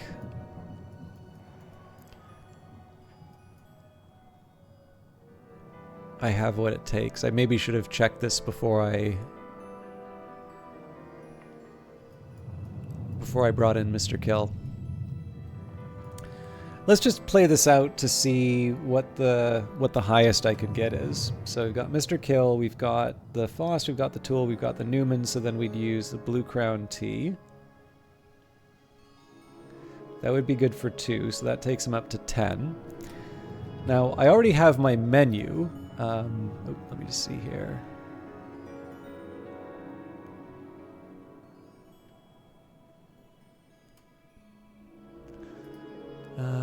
Here we go. Yeah, so the highest sky that we get would either be egg croquettes. Yeah, no, sorry, it's the egg croquettes would be 2. So, well, let's not rule that out. In fact, so that takes us up to 12.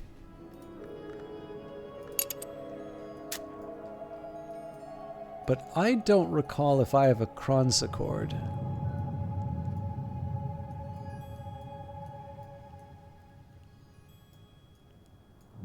Because I seem to remember...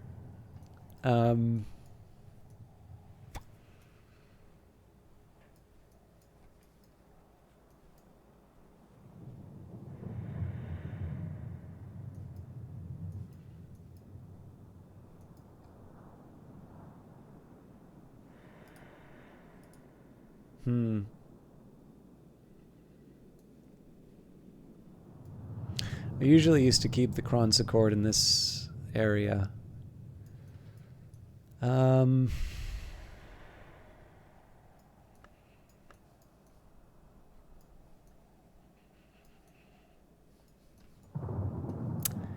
Yeah, I think I'm probably just going to have to accept it's not happening tonight. But I should definitely think a little bit more about what I'm trying to do and maybe make a few tools that can help me out. In any case, let's keep talking with Mr. Kill and see if we can get some memories out of this. Mr. Kill, Ryan Spry doesn't mind stopping for a gossip. And sorry, Oswin, I know I teased you with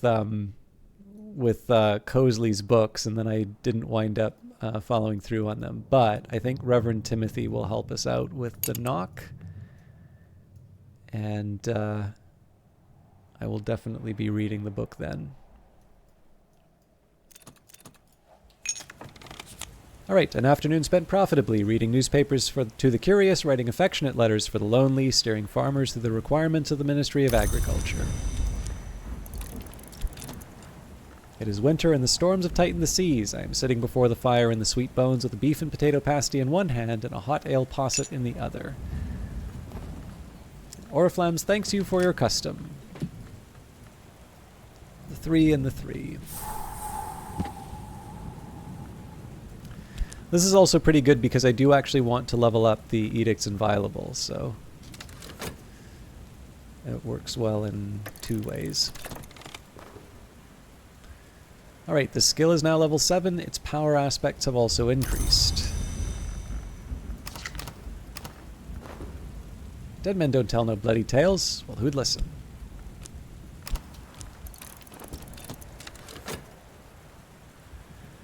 And I know I don't have that much time left on this stream, but what I think I'm going to do is maybe once we're done with today's work, I'm going to take a small break just so I can refill my tea. But I think at the very least I'd like to try and level up insects and nectars before we do that. Alright, the account of Kanishk at the Spider's Door. Loch Kahuli, Kanishk's victim and lover, wrote this account, perhaps posthumously. Kanishk sought to become a name. In pursuit of that end, he made Loch Kahuli the vessel of his appetites, promising Loch that they would ascend together. At the Spider's Door, he betrayed his lover. The Chiliarch listened to it happen, and then forced Kanishk into his service. The Chiliarch cannot be denied. Loch Kahuli remained to write this work, and to describe the outer magics of struggle and conquest.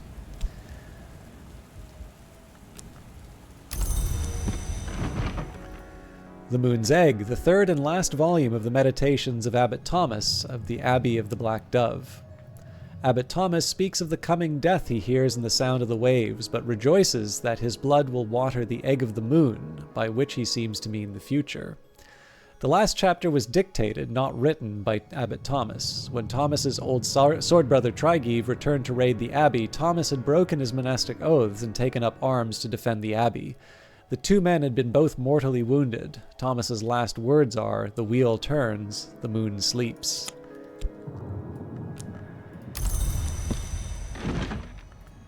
The 3 and the 3, the Vatican manuscript. A church-authorized version of an older text, this book describes the chancel and the calyptra, 2 triads of hours with subtle, far-reaching powers and responsibilities. It has clearly been reworked to fit church doctrine.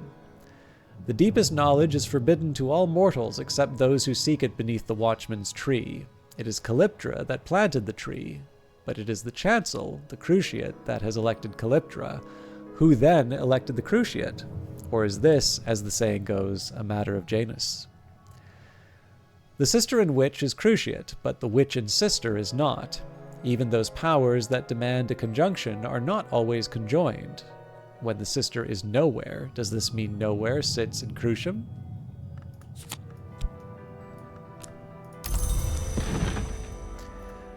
The Deaths of the Moon, a historical tract on various forms of survival after death. When the heart no longer beats, the Grail may keep the spirit in the body, and an appetite is indicated to sustain. Alukites are the best known, but not the only of this nature. This is the waning moon mode. The full moon mode is the intensification of one element of the soul to the point where ordinary sustention is unstable. Our protector, the generous of hosts, began of this nature, and its generosity remains ungentle. It is possible for the body's health or the heart's core to outpace the other elements, so that a static mode becomes impossible and growth proceeds in dramatic stages until balance remanifests.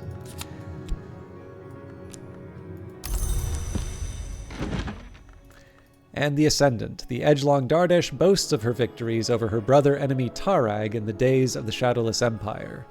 Sweeter than wine, than nectar is the blood of my brother. We have raised up armies one against another. We have sated the Blackbone with the sinking of our ships. Dardesh's boasting at length turns melancholy. An edgelong is half a dyad. She may not defeat her hated brother enemy without ending herself. She doesn't even want to, but she is aware, to her frustration, that she is a piece on the board, an axle on the ox cart, an essential part of the eternal engine of contention which the Lionsmith and the Colonel use to sustain the world.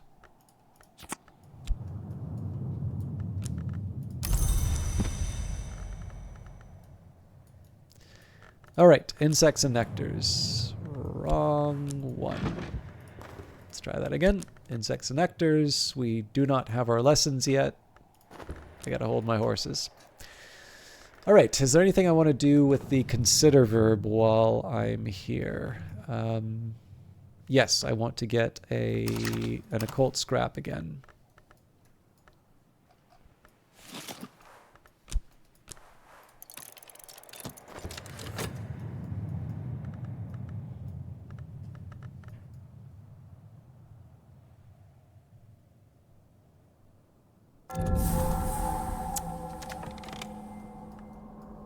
Here we go. The boathouse, the best way to come to Brandkrug unnoticed, most recently an unofficial means for Suppression Bureau officials to come and go. So Brandkrug boathouse, the boat is gone, the sea remains. That is, of course, the way it usually works. Discard objects here, release beasts, or go for a swim. And then we have the submerged sea caves. The sea has claimed these caves. The tide thunders below. I'll need to find some way to lower the water level before I can enter. Which is, of course, why we have the pumps. These machines are of different and newer manufacture than the ones above. They include something like a generator too, but they're in even worse condition. I will need to provide suitable materials and fuel. I'll try a scholar level of forge to jury-rig them. Release the beast and then go for the swim. We do, in fact, have a beast that we could release if we wanted. We've got this charming little wild viper. Don't make any sudden moves. So we could release the viper into the water, and then we could go swimming after it and see how that works. What would be the point of releasing the viper? Oh, no. You actually can't kill people. Well, I say you can't kill people in this, but there's Perinculate, which is a deadly ink. So in this case, what happens when you release some of the things, you sometimes get a memory. So you may have noticed that I get these memories over time based on certain books that I read, but you also get memories by performing certain actions. And so when you experience loss, there is actually a memory for loss, and it has the winter and edge aspects. So we also have a tamed viper, an avid student of warm fireplace stones, warm mice, and warm milk.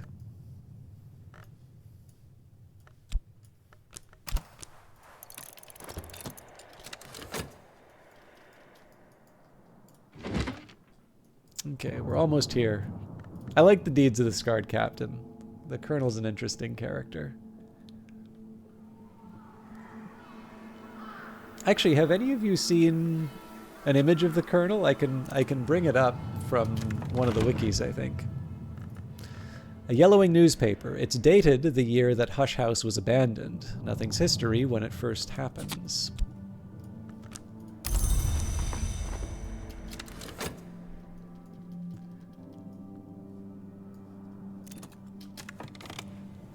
Better now.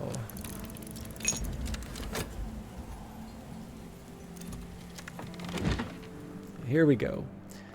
The deeds of the Scarred Captain. All right, I'll bring up the image in just a little bit. So, the deeds of the Scarred Captain.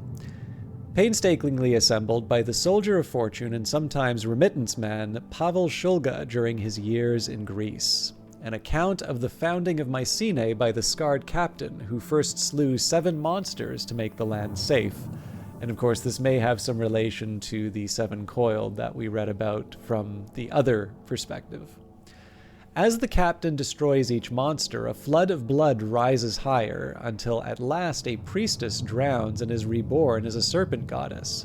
She blesses the captain, and he departs for the house above the forest, leaving Mycenae to reign supreme after the flood of blood subsides. So we get 2 Sharp's lessons for that, and a memory fear. So we'll add that to the fear shelf. I think my fear shelf might be full though. Is it ever? Okay, so I need to find a new home for the Solace stuff, I think. That shouldn't be too hard though. It'd be nice if I can keep it close.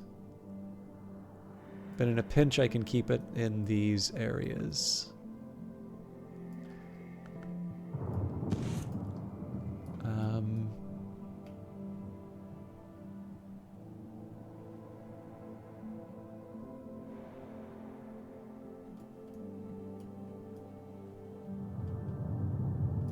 Yeah, I think I am going to put it lower in the house.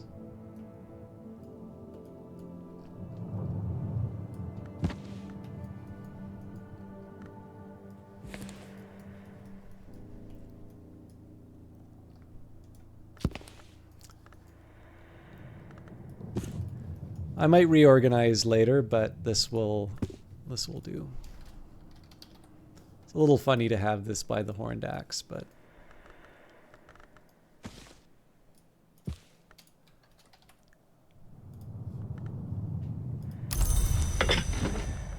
okay, let's find that image of the Chiliarch.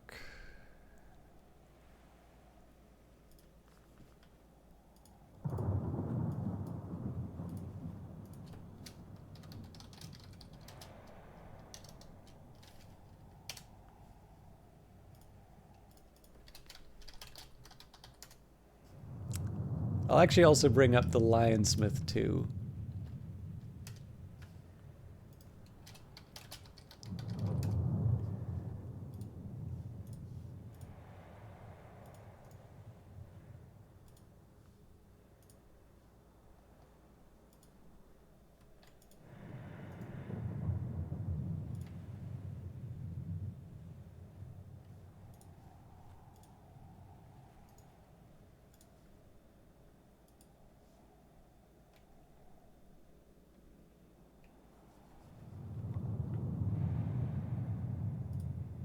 All right, so this is the Lionsmith. This is the enemy of the great enemy of the Colonel.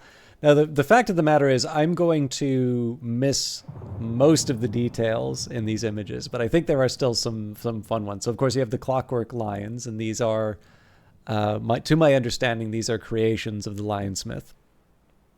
But there's also the Broken Sword, which I'm assuming is both the reason why the Lionsmith uses a hammer, but also the moment of I don't know, betrayal had the shattering of the sword. I also do really like the fact that both of these have been described. I mean, so obviously these are sort of beings that sort of, they're very ancient ones, but you have both the combination of sort of modern and ancient tools. So, of course, the sword is sort of one of these origin story sort of things. Whereas, actually, that's a good point. So I believe the Lionsmith in this case, I think these are supposed to be deliberately lions. However, I like where you're going with the manticores. I think we should get Kite in here to ask his opinion. He seems to be the manticore expert, so I think we need to ask him. Very good. But yeah, so I definitely like the old planes and such. But of course, we're not as interested in the Lionsmith. The Lionsmith is the also ran of the dyad. Here is the Colonel, the scarred man. So Pegleg blinded, so we can zoom in a little bit more if we want. And I'll confess, I'm actually not 100% certain. So there would be presumably 9. I mean, there's 8 visible. So I don't see how this would relate to the 7 coils. I'm actually trying to think what these might be offhand. Yeah. Behold, the Colonel. He guards the Worm Museum.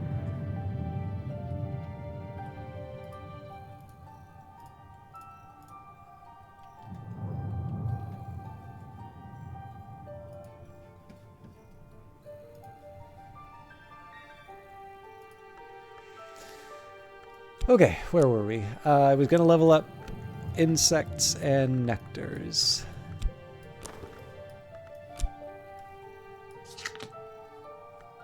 Not herbs and infusions. Insects and nectars.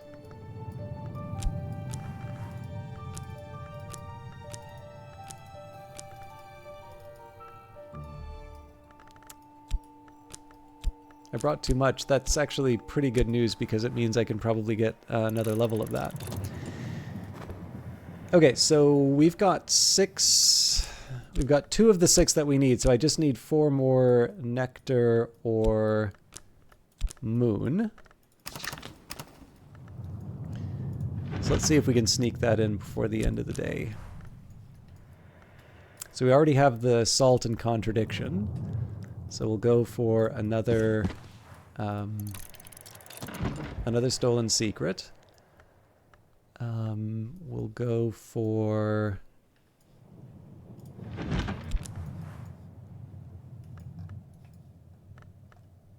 where were we? We did the moon's egg, so now we're on to the other line.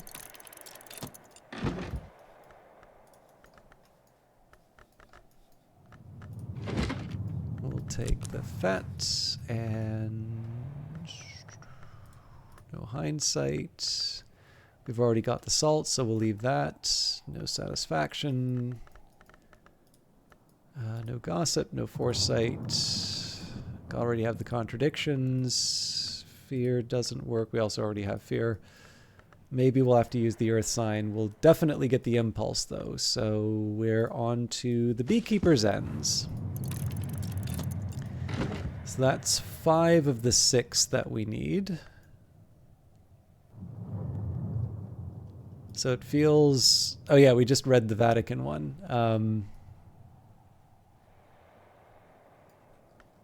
I guess we'll go against the Sisterhood of the Knot then.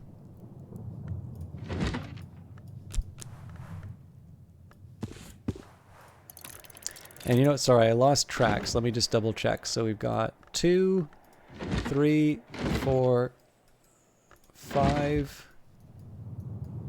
6. Okay, we're good. And I have the earth sign as an outside option if it comes to it. I still feel a little silly about Mr. Kill, but Mr. Kill was a... I was thinking that we might be able to use him to open this up. So the plan is going to be, I don't know how much of the next day in game I'm going to be able to do, but I will set up the pump. So in this case we need scholar level forge. So I already have a pretty high level of forge. We could use transformations and liberations for that. But I do need to have a soul, we do need to have fuel, and we need 2 metal. My skill is now level 6. Its power aspects have also increased.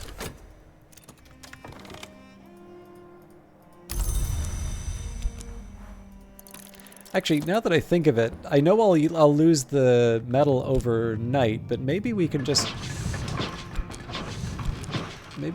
get this out of the way.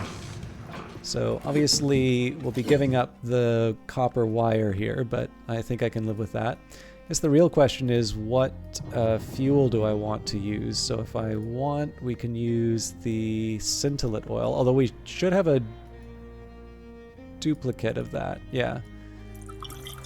So yeah, jury-rigged the lower level pumps. The machine roars to life, sparks flicker. This will take a while.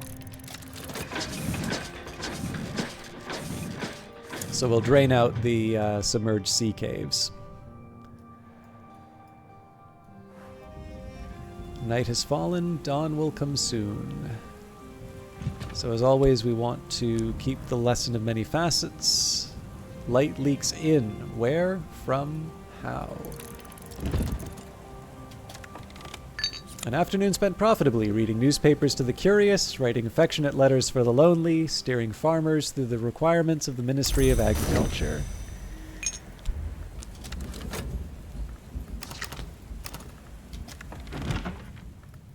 On Matthias and the Amethyst Imago, Loss. An account of an occult romance. A certain Para, son of Aaron, claims to have written this in a single night as part of his initiation into the Damascene branch of the House of Leith, that order of immortals who rejected their past and future. The laws of the house forbade Matthias to love, the customs of the wood forbade the Imago to remain, so he conjured her a final time, when she had uncovered the shears of Alcapura, and she suffered him to cut the wings from her back, so that she might remain, and he suffered her to cut the parts which hold man's seed, to keep them from the detestable act. This was love in all its blood and joy. We have cast Matthias from the house. In the cradle of the roots, Matthias and the Imago left their names, and though their names were lost, they found their name-day riddles. This we recall in solution and separation, so that in the presence of the moth our memories may become our futures. Do this wisely, in memory of the name and the long who gave up their past, that they might be together forgotten. All right, so there's our stolen secret.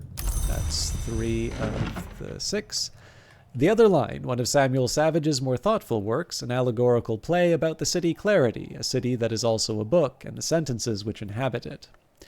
The Lord's Proverbial and the Lord's Disquisitional war in the streets of Clarity, while the punctuants get drunk on ink and supply the jokes, though by Savage's usual standards there aren't very many jokes. The final act sees the Lord's Proverbial unsealing the city Clarity's gate to expel the population into the unknown. The formula that they use for the unsealing is a real one. It can be used with knock and preliminal meter to create a gate sign of power.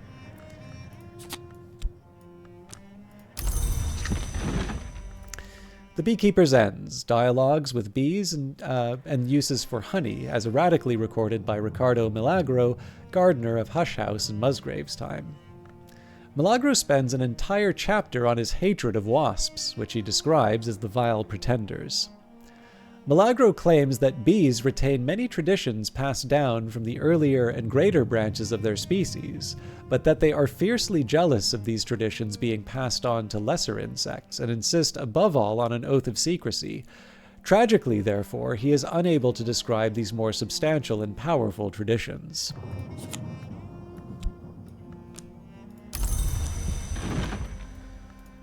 And against the Sisterhood of the Knot and the foulness of their depraved customs. Hieronymus Pseudo-Hypnotomachus wrote this furious screed about the sinister influence of the Sisterhood of the Knot on his own Church of the Unconquered Sun. Hieronymus claims that the powers served by the Sisterhood of the Knot made an arrangement.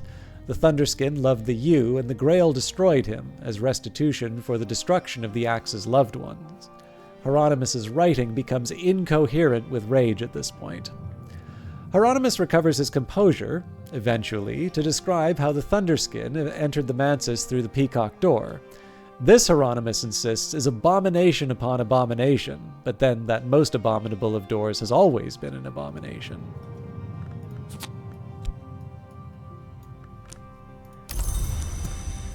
Alright, so let's level up insects and nectars before the night is done. So salt, contradiction, stolen secret, confounding parable, impulse, intuition, add tryst, add the sharps lesson. When I thought I'd understood, I'd only begun.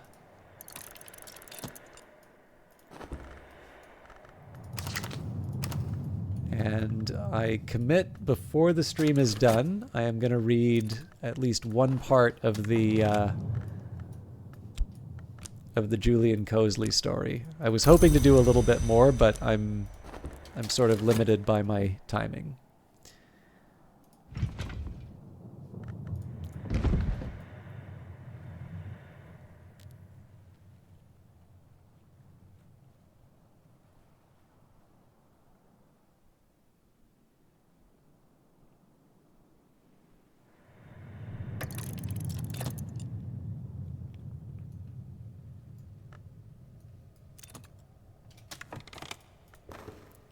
The skill is now level 7. Its power aspects have also increased. So I think that was all that I needed for insects and nectars. Let me just double check that. So insects and nectars was going to go up to 7. All right. So that's another boss for me. The next one there is Rites of the Roots at 8. So that's going to take me a while. But I will admit we're actually making pretty good time on the stuff that I had on the list. So if I can find something to do for the... if I can find a use for the Ragged Crossroads, that's really the only thing that I'm sort of short on right now. We'll worry about that a little bit later. So... insects and nectars. The hive, the nests, and the chrysalids are the 3 secret principalities of the lesser world. 2 of those 3 know the temptations of sweetness. Oh, I wasn't paying attention to this. So we will move the 5s here, 6 here. Meniscate Reflections goes back here, Hill and Hollow. Insects and nectars, horns and ivories. All right. I think we're back on track.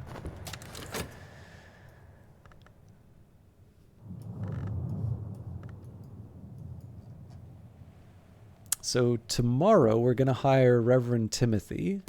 I have a little bit of work ahead of me. So first of all, this is just going to keep chugging away. I'll hire Reverend Timothy right away. So speak with Reverend Timothy. Reverend Timothy enjoys thoughtful conversation, prayer, and tea. He'll offer assistance in return for a 1 shilling donation to church funds. Now, the other thing I'm going to do, I wasn't planning on reading this book right away, but it does have Edicts Inviolable, and I do actually want to raise Edicts Inviolable to level 9, so... it's not a hardship for me to read this one.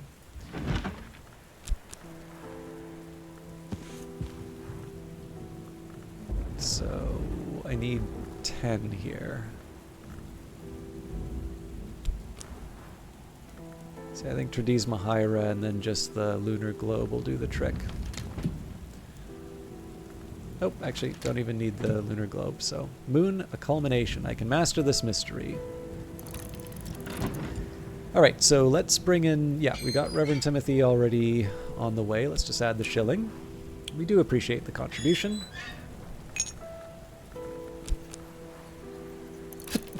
Excuse me. Now, to get Reverend Timothy leveled up, we want to read Towards a Fundamental Aesthetic. So let's get that one on the list.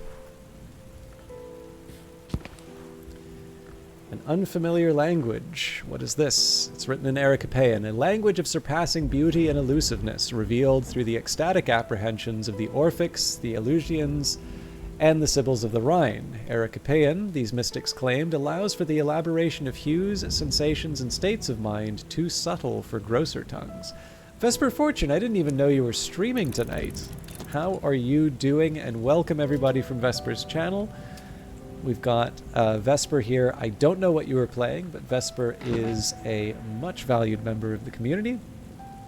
We've got, I've seen him do Cultist Simulator. I've seen him do Persona. He's very kindly donated Ace Attorney to the stream, which you will all be able to enjoy at some point in the future. I just need to figure out exactly when. But Vesper is a Bat of Fortune. We've actually just recently adopted a 3D avatar, which is a lot of fun. And he has done everything from sort of little historical streams, talking about things like the Satanic Panic of the 70s and 80s. And he has also been just playing all sorts of games. I know he's been doing Blasphemous a lot lately, but I think that may not have been what you were up to. You're playing Final Fantasy XIV. I have a feeling that might be a slightly popular one around here. But anyways, alongside Oswin Meow, who is a lovely broadcaster, I happen to know that Oswin really enjoyed Vesper's Satanic Panic lecture. So a lot of good people coming in tonight, and hopefully people that you will enjoy watching yourselves. Where was I? Okay, so we're reading the 3 and the 3. We are getting the familiar passage of Knock.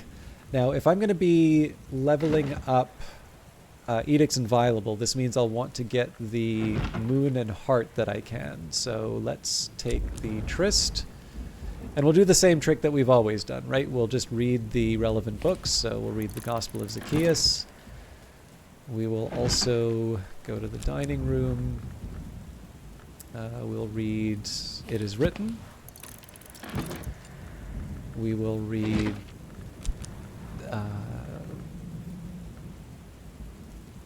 Moon and Heart. So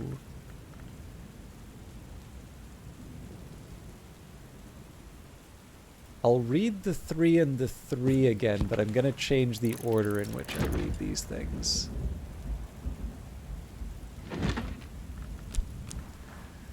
We will read the Sea Does Not Regret.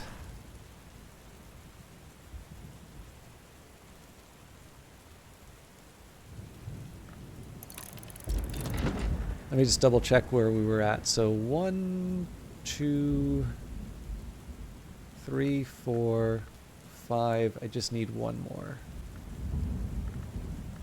Oh, you know what? I can read Perugian Diaries.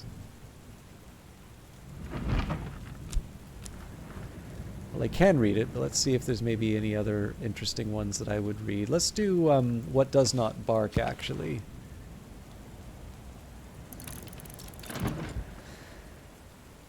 Okay. The other thing that I want to do, so I'm going to want... I don't think Edict's Liminal does the trick for this, but let me just double check. Well, no, that'll work. So make the Sacrament Ascite, and then I'll see if I can make the... This one probably won't work, actually. Yeah. I don't think glass blowing and vessel crafting will do it either, but...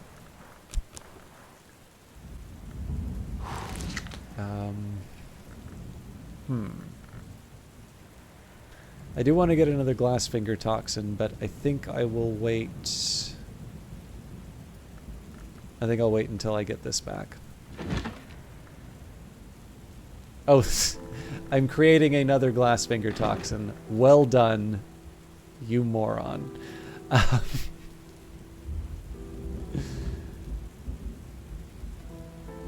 Actually, I wonder if Horns and Ivories will cover this for me. We can probably do this down in the foundry.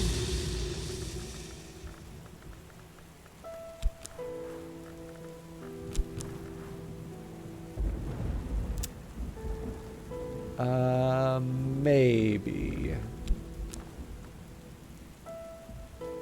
Oh no, this is for the egg. Never mind. Yeah, I'll let it do its thing. And we've got Hail. Alright, the Rector's Assistants. Reverend Timothy, Rector of Brandkrug, ordained by the Church of the Unconquered Sun, a learned man, blessed in the tally, the gate, and the light. You've heard of first glass finger toxin, but have you heard of second glass finger toxin? Alright, let's have a chat with him about Shat. Education or beguilement?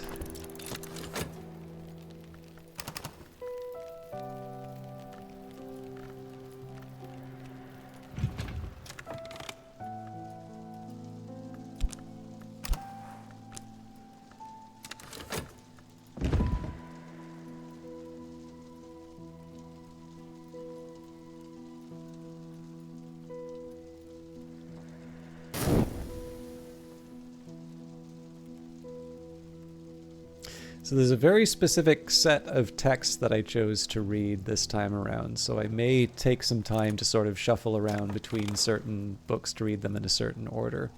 My assistant and I fall easily into conversation.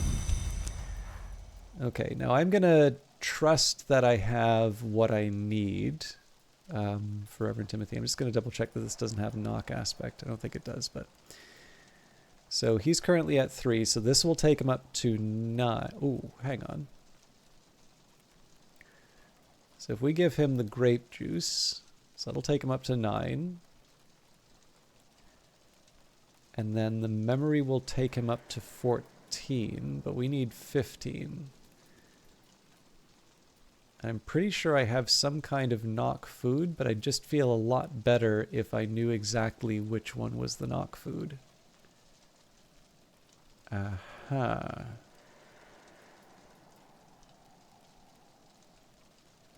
Well, I suppose if it comes down to it, I can just give him one of the candles too.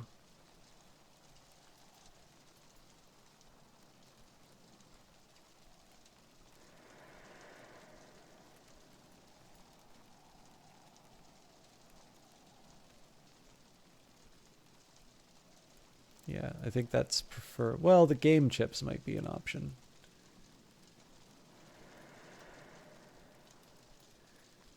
But yes, the Sacrament Ascite, back in the Dawn period, the Sisterhood of the Triple Knot used this in the rites of the Horned Axe. I can offer my assistants something to drink. This will increase their aspects. They'll also be glad of the refreshment.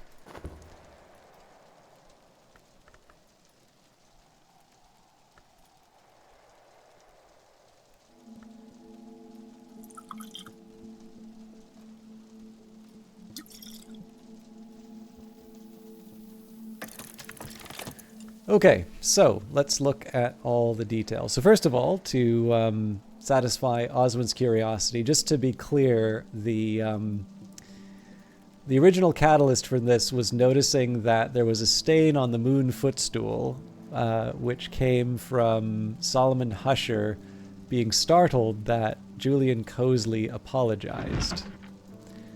So, towards a fundamental aesthetic, or the House of Glass, Julian Cosley considered this his masterwork. Techniques for perception and analysis which permit invidious and apocalyptic conclusions. Probably the most assiduously suppressed book in history. The entire run was destroyed, even the presses were melted and dispersed, but the manuscript edition has survived.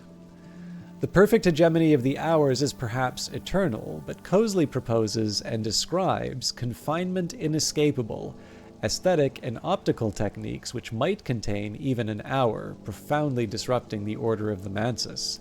He presents this as his own work, but there are hints here and there that he received inspiration, even assistance from the nowhere hour named Snow.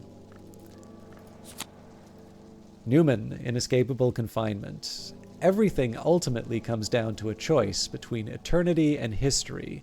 There's only one place you're safe from both, and it's not a place anyone would want to be. It's a prison that can only exist in certain histories.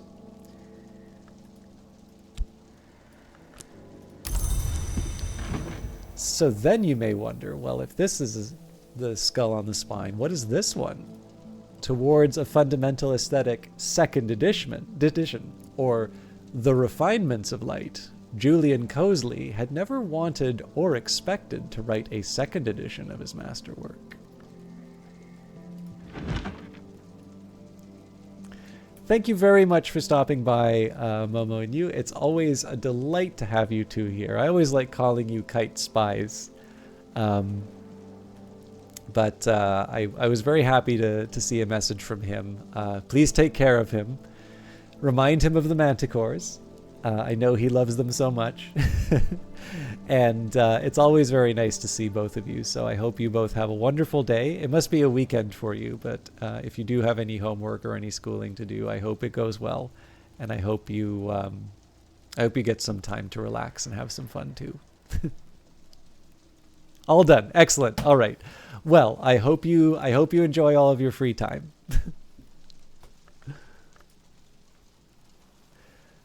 The sea does not regret. Eason Fekri, one-time Secretary Salvant of the Curia of the Isle, responsible for the Curia's healing efforts, writes of his experiences in Brandkrug and hints of his travels elsewhere.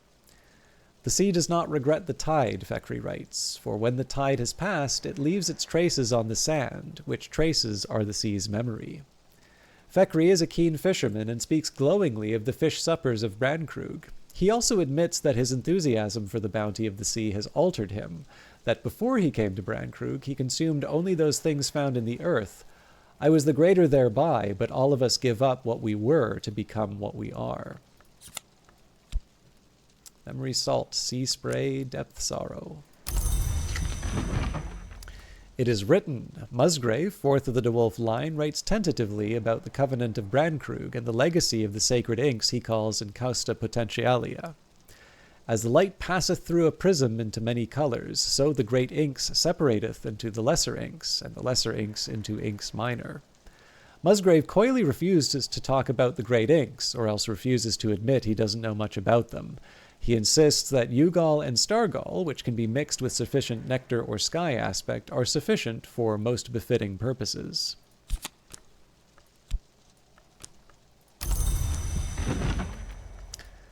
All right, I'm going to save What Does Not Bark for a little bit later.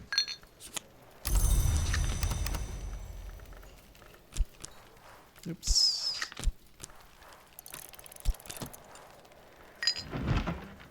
The Gospel of Zacchaeus, an extremely heterodox account of the Nazarene Messiah and his works, describing his ascension to the mansus through the opening of his body. 7 were the wounds of his body, 7 the doors of the house, 7 the lesser aspects of the hours, and Knock the aspect above all, for the mother of ants is the mother of salvation. The book includes a description of a rite which can be used to raise a corpse to half-life, in memory of he who bled for the wood, but the marginalia claim that the mother of ants no longer permits use of this rite.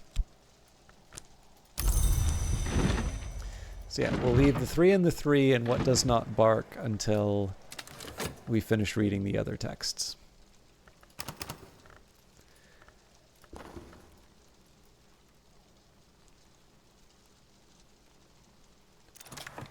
All right, down to the Grussians. This has boosted their aspects appropriately. So here we will take the inescapable confinement. I can discuss a memory with my assistant. This will use up the memory, but boost the assistant's abilities for the rest of the day. Now, Oswin, here's a question for you. I can save this as a surprise in terms of the contents of Towards a Fundamental Aesthetic. Or, I am looking to get another Newman, so I can read that.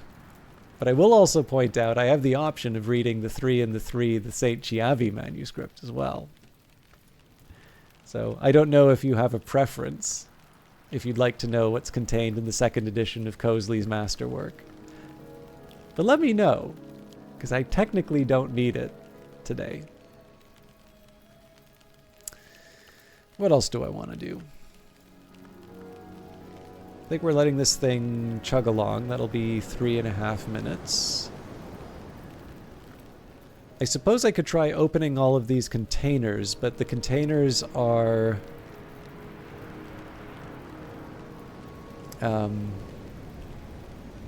they're going to block the leveling up for Edicts Inviolable.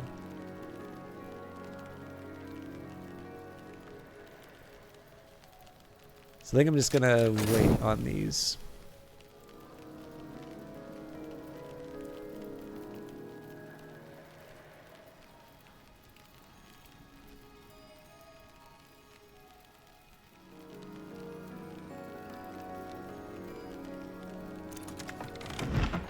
A Glassfinger toxin? Who would have... Oh dear.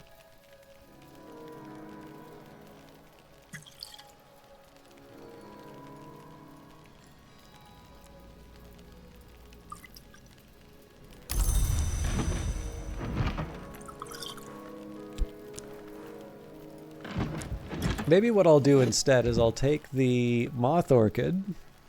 I'll find something with Chandlery.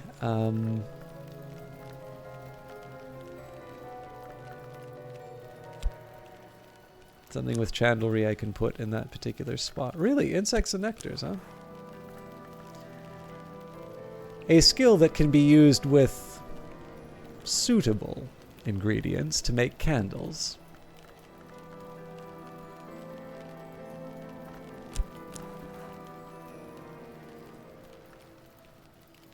Okay, I need the wax. Make a moth orchid scented candle.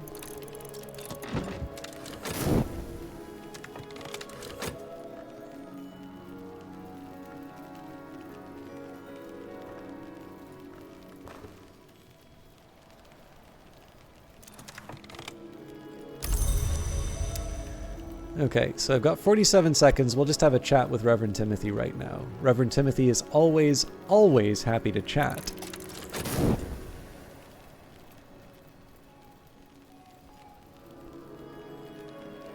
Also, I have no idea why I didn't just use one of the moth orchids sitting on the bridge.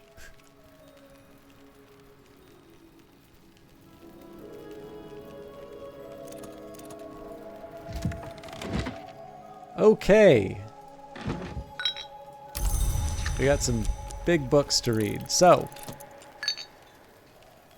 first up,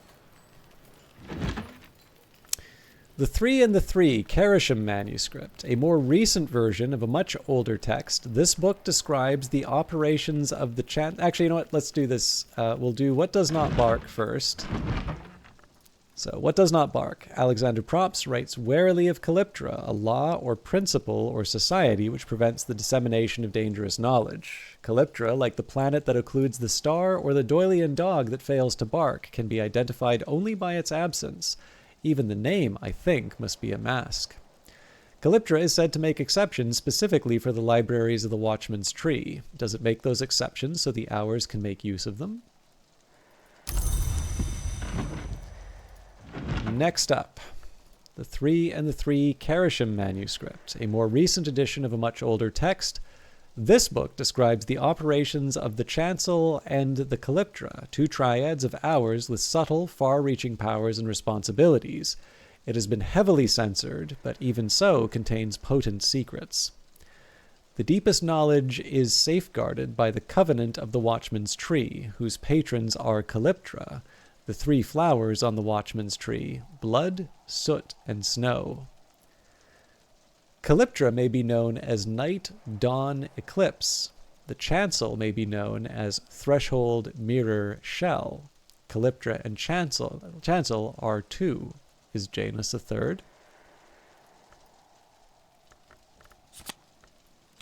So this also got us an intuition.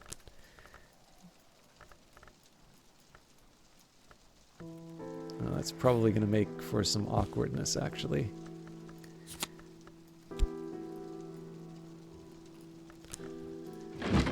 So, speaking of, The Three and the Three, Vatican manuscript, a church-authorized version of an older text.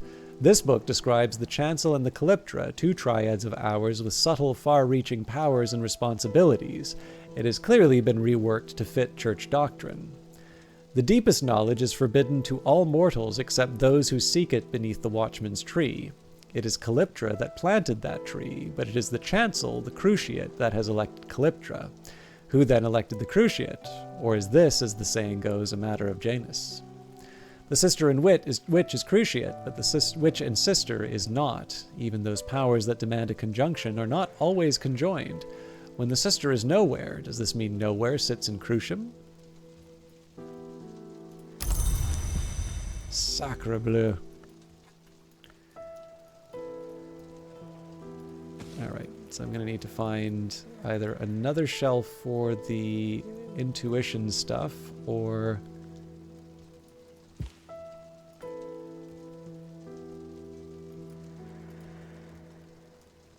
put the Concursum diaries down here, and then... So then there is the Three and the Three, the St. Chiavi manuscript. This book describes the operations of the Chancel and the Calyptra, two triads of Hours with subtle, far-reaching powers and responsibilities.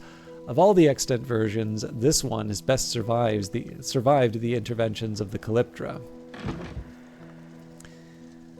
Alright, let's level up the Edicts Inviolable.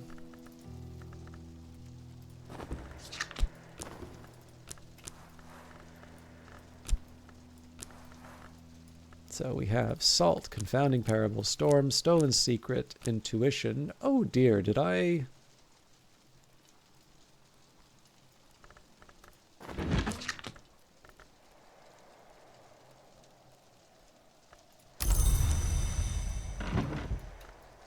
I seem to have let one, two, three, four, five... So we'll use the old wound in this case just because that's easy to restore, but shame on me for letting that slip.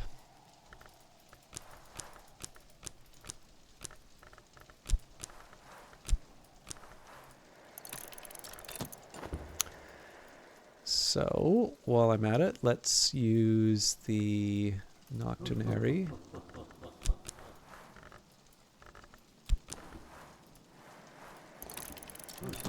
So that'll get us the old wound back. Probably makes the most sense for me to try and bring back the edict, or I'll try and get the 7 lessons to bring up the edicts inviolable, but I am looking at the time, and I didn't have my break. I'm actually feeling I'm feeling quite eager to get my tea.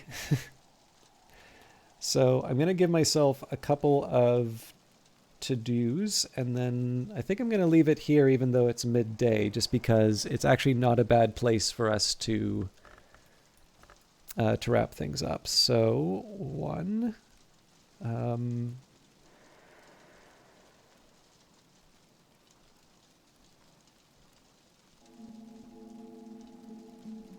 So we need to give Reverend Timothy the Moth Orchid Scented Candle.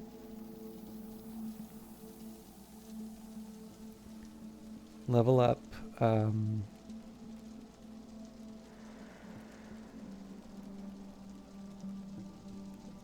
Level up Edicts Inviolable.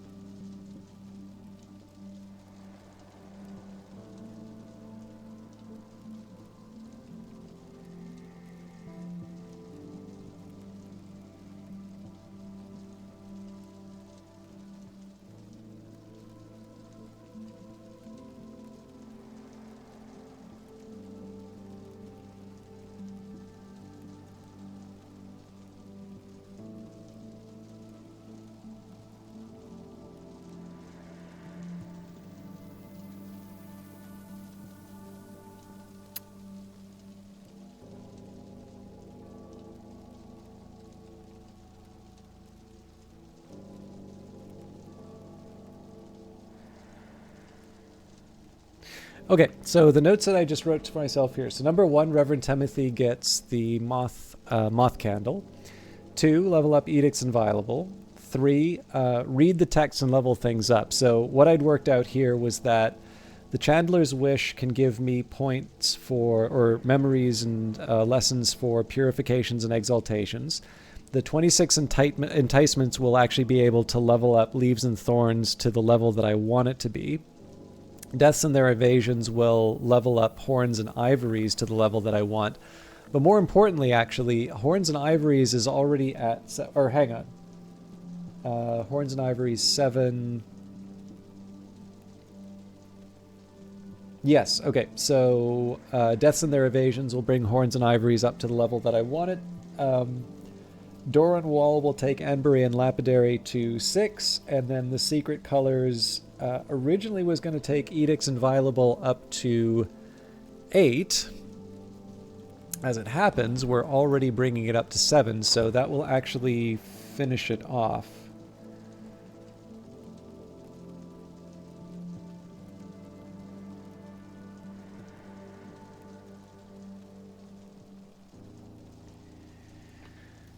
At which point, probably I would either be thinking about what I do with the many-faceted lesson, or I go through a slightly more, a slightly closer reading of all of these books up here. Just to give you an idea in terms of what I'm working with. So I'm trying to read these books in a specific way to get a certain set of skills leveled up. But in addition, so I've worked up to about, was it Secret Colors? So I've worked up to about here in terms of books that I'm reading. So I haven't looked at any of these ones on the left in terms of where they would fit in terms of leveling up different skills. But on top of that, in terms of things that I have access to, we have read Colors in the Liver. We've not touched Experiment Beyond Sight, The Open Head, or the Admonitory Automata project. And in terms of phonographs I haven't listened to. We got a Tower Falls and a Tower Rises. And then, of course, this would be in addition to the Green Jasper tablet and As the Sun Is Course. So we have a lot of books. We have 3 films, and we have 2 recordings to read on top of the Newman text. So I'm happy enough that we went through all of these different rooms. I'll be opening up the impermeable cell next with Reverend Timothy. And we'll have 2 in the... we'll kind of have 2 in the dawn period. I did say basically I wanted to open all of these once I'd sort of dealt with the rest of the house. But we're more or less there. I guess I should also be opening up all these different containers. But yeah, we're sort of at the point now where I feel pretty comfortable going for those last few rooms. And then I think when once I'm a little more comfortable where I'm at, once I've sort of used all my existing resources, we can start unlocking these last 3 rooms, and then we can start I guess kind of thinking about endgame stuff. But I mean, the endgame stuff we're interested in is the Lighthouse Institute. So some of this is also going to be determined about whether or not we can find a Secretary Enigmatic. We technically have candidates for Treasurer, Treasurer, Salvant, Vigilant, and Nunciant.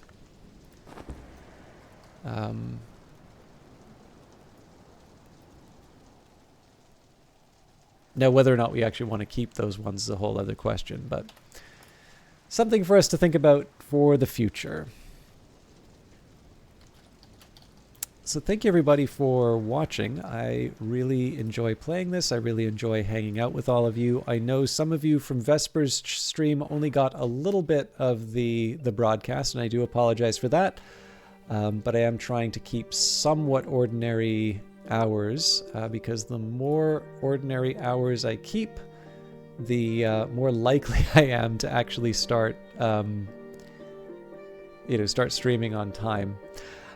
Now, I don't think there's anybody doing Book of Hours right now, but I do notice that Prosciutto Fist is playing Hogwarts Legacy, so I am going to leave you in her capable hands. I actually originally found her through Book of Hours, and she's a lot of fun to watch. I also forgot that it was Thanksgiving, so happy Thanksgiving to all of you. Thank you all for watching, particularly those who hung around for just a little while at the start of this, or when you raided, or for those of you that have been hanging out since the very start. Hopefully, Oswin, you are still around and you got to see the fun details of Julian Cosley's masterwork. If not, there's always next stream. I will be back for Monday. Just a reminder, I don't believe... So there are no planned interruptions to the stream from now until January. I'm going to be taking a few days off in January from work, but I think I'll still be able to stream with those. So the plan is to still do a stream on Christmas. I'm not 100% sure when that's going to be. But traditionally what I've done is I've read some kind of story. If any of you have a Christmas-themed story that you would like to hear, I'm open to it. I've done A Christmas Carol, and I've done The Adventure of the Blue Carbuncle. I don't mind redoing those, but if there are any particular Christmas stories you'd like to hear, it's not a bad time to mention them, because Christmas is coming sooner than we think. But anyways, enjoy Prosciutto Fist stream. I will see you all on Monday. Take care.